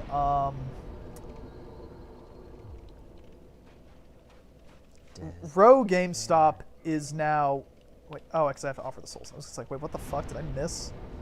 Row GameStop continued to exist after us, but like Ryan said, we were begged to come back. GameStop is now in, let's say, dire straits. Yeah, how long until they file for bankruptcy? Yeah, now it's like a matter of the guys of to walk across. Fine. Now it's a matter of like when, not if. Yeah. There they are. The boys. GameStop had several opportunities, and again, we could see the writing on the wall like so early on. Like it's crazy. Like looking back on, I was like, we are like leveraging these concerns before they were becoming concerns. Mm-hmm. And GameStop leadership just saying like, we're going to double down on customer. You taught me from when you were leaving Blockbuster. There is a phrase that is used in corporate speak that signals the death knell of a fucking place, and it's we're pivoting to focus on customer service. Yep. And the minute you heard that, you were just kind of like, ah, fuck. Yeah, and that's what it is. They start to focus a lot on, because what it ends up being is they say it's for customer service, so they want good customer service, but then they make you do shitty things, and then they put it on the customer to tell them that you were doing those things. Yeah. It's kind of like this weird battle between like, you need to treat the customer like shit, but then you need to get them to leave you a review. Yeah, and you want them to like you and repeat business. Which is not going to happen. Yeah. So the only people I would get reviews from would be my friends. Yeah. And that was on purpose. Or customers who actually really liked me. I would also, I would dig through the trash whenever people left receipts and go and review myself. Oh yeah, for sure. You have to. Because that's what working at GameStop's like. Why did we keep working there? I don't What know. a bad place that is. But yeah, so you basically give bad customer service on GameStop's command, and then they say, okay, now make them review you, and then if you get a bad review, which you will get, Yeah. so if they don't think your customer service was good, which it won't be because they're making you not do good customer service, that's a bad review. If you don't do the specific things they ask you to, the customer will tell on you, because that's a part of the checkbox is like, did this person offer you a pre-order? Yeah, and it's Did this person and do if you're this? just like a normal fucking customer, you don't fucking know that you're fucking the employee. Like your heart's probably in the right place. And you're thinking you're doing a good thing. Yeah, because the guy asked you to do a review. Yeah. And you know, there's some people who are like, nobody's perfect, so I'm not gonna give them a perfect And score. also, GameStop is an all or nothing review system. Yep. So yeah, there was that. I consistently got pretty good reviews with people writing, because it was never like, make sure you get a review. Like if you get a review and it's all good, that's good. And it eventually just got to the point, it's like, well, you're getting good reviews, but like people aren't writing things. Yeah. Also, like it doesn't matter how good of numbers you're doing. It's all about the reviews. Yep. One of the things about Subway, like right before I was leaving there, was the district manager at the time there then also told me we were going to pivot to focus on customer service, and I wanted to cackle with laughter. Yeah, because it's like as soon as you see it the first time, you see it every other time, and you're just like, okay, Yeah. yeah, you said it, not me. And I really think it's unfortunate because I absolutely think that there should be a GameStop. Yeah. Or, you know, it's like, I don't think that they should be leaning so hard into the Funko stuff, but I mean, I've always thought that. Like, scale back. Like, I don't think GameStop's ever going to be like it was at the height, just if nothing else than because of the prevalence of digital. But I think that there's room for GameStop to exist. They just need to figure out what their niche is, what their market is. Yeah, and I think like when they started doing the retro stuff like online, I think that was honestly a huge step in the right direction. But you're never going to be able to have that in store, and maybe the answer is they just have to kill brick and mortar. Maybe. But then how do they get their trade-ins? People have to mail in their trades. People don't like doing that. That's a hassle. So I don't hyper know what the answer is at this point. I think you could do the retro stuff in the store with also having an online thing. So Yeah, you go maybe in that would and- be it. so Like- it's like, you know, somebody can buy something and then if a store has it, they can wrap it up and ship it off. But they can't have nearly as many locations. It would be like the Merriam one, and then you're going to close all the other ones in the area. Like you can't have Yeah. one in the mall, one in Orchard, one down Johnson Drive, one in Row, one in Merriam. It's like you just Exactly. can't have that kind They of spread scale. themselves too thin and didn't adapt to. I mean, I don't know how you adapt to stuff going digital. You probably try to make more deals with publishers and shit. And it's like that. publishers have always hated GameStop. Exactly. So we're at Gwen. We're at Yeah. the end of the game. We're at the end of our journey. And there's a decent chance I'm going to beat him my first try. But this is it. Gwen, Haas. Mr. Haas Delgado. Gwen is one of the greatest boss fights in Soul's history for so many fucking reasons. Yeah. He truly is the perfect test of every ability. Like, you can beat him so many different ways. He's just so great. The music, the fucking everything about him. Like The arena. the arena, and it's just like it's implication. It's fucking epic. And I think that epic gets thrown around a lot in ways that really aren't. But I think Gwen is certifiably like one of the best moments. And I remember when I fucking got to him, and I was just fucking white knuckle trying to beat this motherfucker. Oh, yeah. Because I have never known how to parry effectively, and one of the easier ways to beat Gwen, and people give it a lot of shit of just like, oh yeah, you just have to fucking parry him. And it's like, no, it's that you can parry him. Yeah, exactly. Like, you don't have to, but it's like, if you played the game as a parrying-ass dex build, it would be really shitty if you got to this final fucking boss and you couldn't do that. But big sword will stagger him. Which is hilarious. Oh, we got it. Yeah. We didn't taunt at all this time. And then you're given the choice. Do you kindle the first flame and perpetuate the cycle, or do you break the cycle and you try to do something different? You see what everything becomes if you do the DLC. It's a metaphor for GameStop, and I think we should let the flame go out. I think we need to let the flame go out. See what happens. But yeah. I think this was the first ending I got. Oh, did you just leave by accident? I can't remember. Maybe. Yeah, it's a relative unknown that this actually has 2 different endings. I should say Hello. relative unknown, but if you leave, you break the cycle, and you let the Age of Dark reign, which there's another primordial serpent. His name is Kath. I thought about seeing him, but I just said fuck it. And said He's no. the one who tells you about this ending, basically. So Yeah. which I think seeing Kath is a much more secret thing than this ending. Oh yeah, because you have to beat the 4 kings without talking to Frampt with the Lord Vessel. Yeah. Which is really tough to do. So it means you have to get the Lord Vessel, and then rather than talk to the person who's been giving you the tutorial the whole time, you have to go a completely different direction, which I ultimately did anyway, basically. I just chose to talk to Frampt because I like seeing him hang upside down with his silly little mustache. But that's Dark Souls. Well, I think, can you still talk to Frampt? I thought it was like you can't give him the Lord Vessel. If you talk to him after you get the Lord Vessel, it gives it to him. Oh, okay. Or you do that stuff with him. So then the game starts over, and you enter New Game Plus. You get to keep all your gear. It's a very good New Game Plus. There's a lot of stuff. If you like go for the 100% of achievements in this game, you have to actually go to like the second New Game Plus. Beat the game 3 times or maybe twice on a single profile. Oh, is it because you need like rings or some shit? Weapons, and it's like to get all of our you need 3 souls of Sif is the thing. That's kind of shitty. Yeah, because you have to get the shield, and then you have to get the 2 different swords from Sif. Gotcha. Because the shield counts as a weapon, and that was 3 hours and 32 minutes, which is my best time. That's pretty fucking good. By 11 minutes. When I was doing this profile, I ate a lot of time to Quelaag, but this one I ate some time to Tomb of the Giants, but made it up elsewhere. It's a good thing I was here for Beta Chaos. Yeah, like Dash controlled that game the whole time until I beat Beta Chaos. Yeah, like there are certain things that you're just better than I am at, and that has always been one of them. Like I remember I built up Beta Chaos to just be this super shitty thing, and then you were watching me play it, and I got both of the orbs on the first try. Yeah, it's like you came back and it's like, okay, you son of okay, whatever. Hey, that's what you're good at. Hey. Everyone's got their thing. Can't be perfect. But thanks for watching our GameStop therapy session. Yeah. I don't remember if there were any other GameStop stories. I mean, we could fill a whole Dark Souls franchise with GameStop stories. But, oh yeah. But I don't want to play those other games. No, I like 3 a lot, but I got my fill of it. 3's good. Like I 3's good. Bloodborne's great.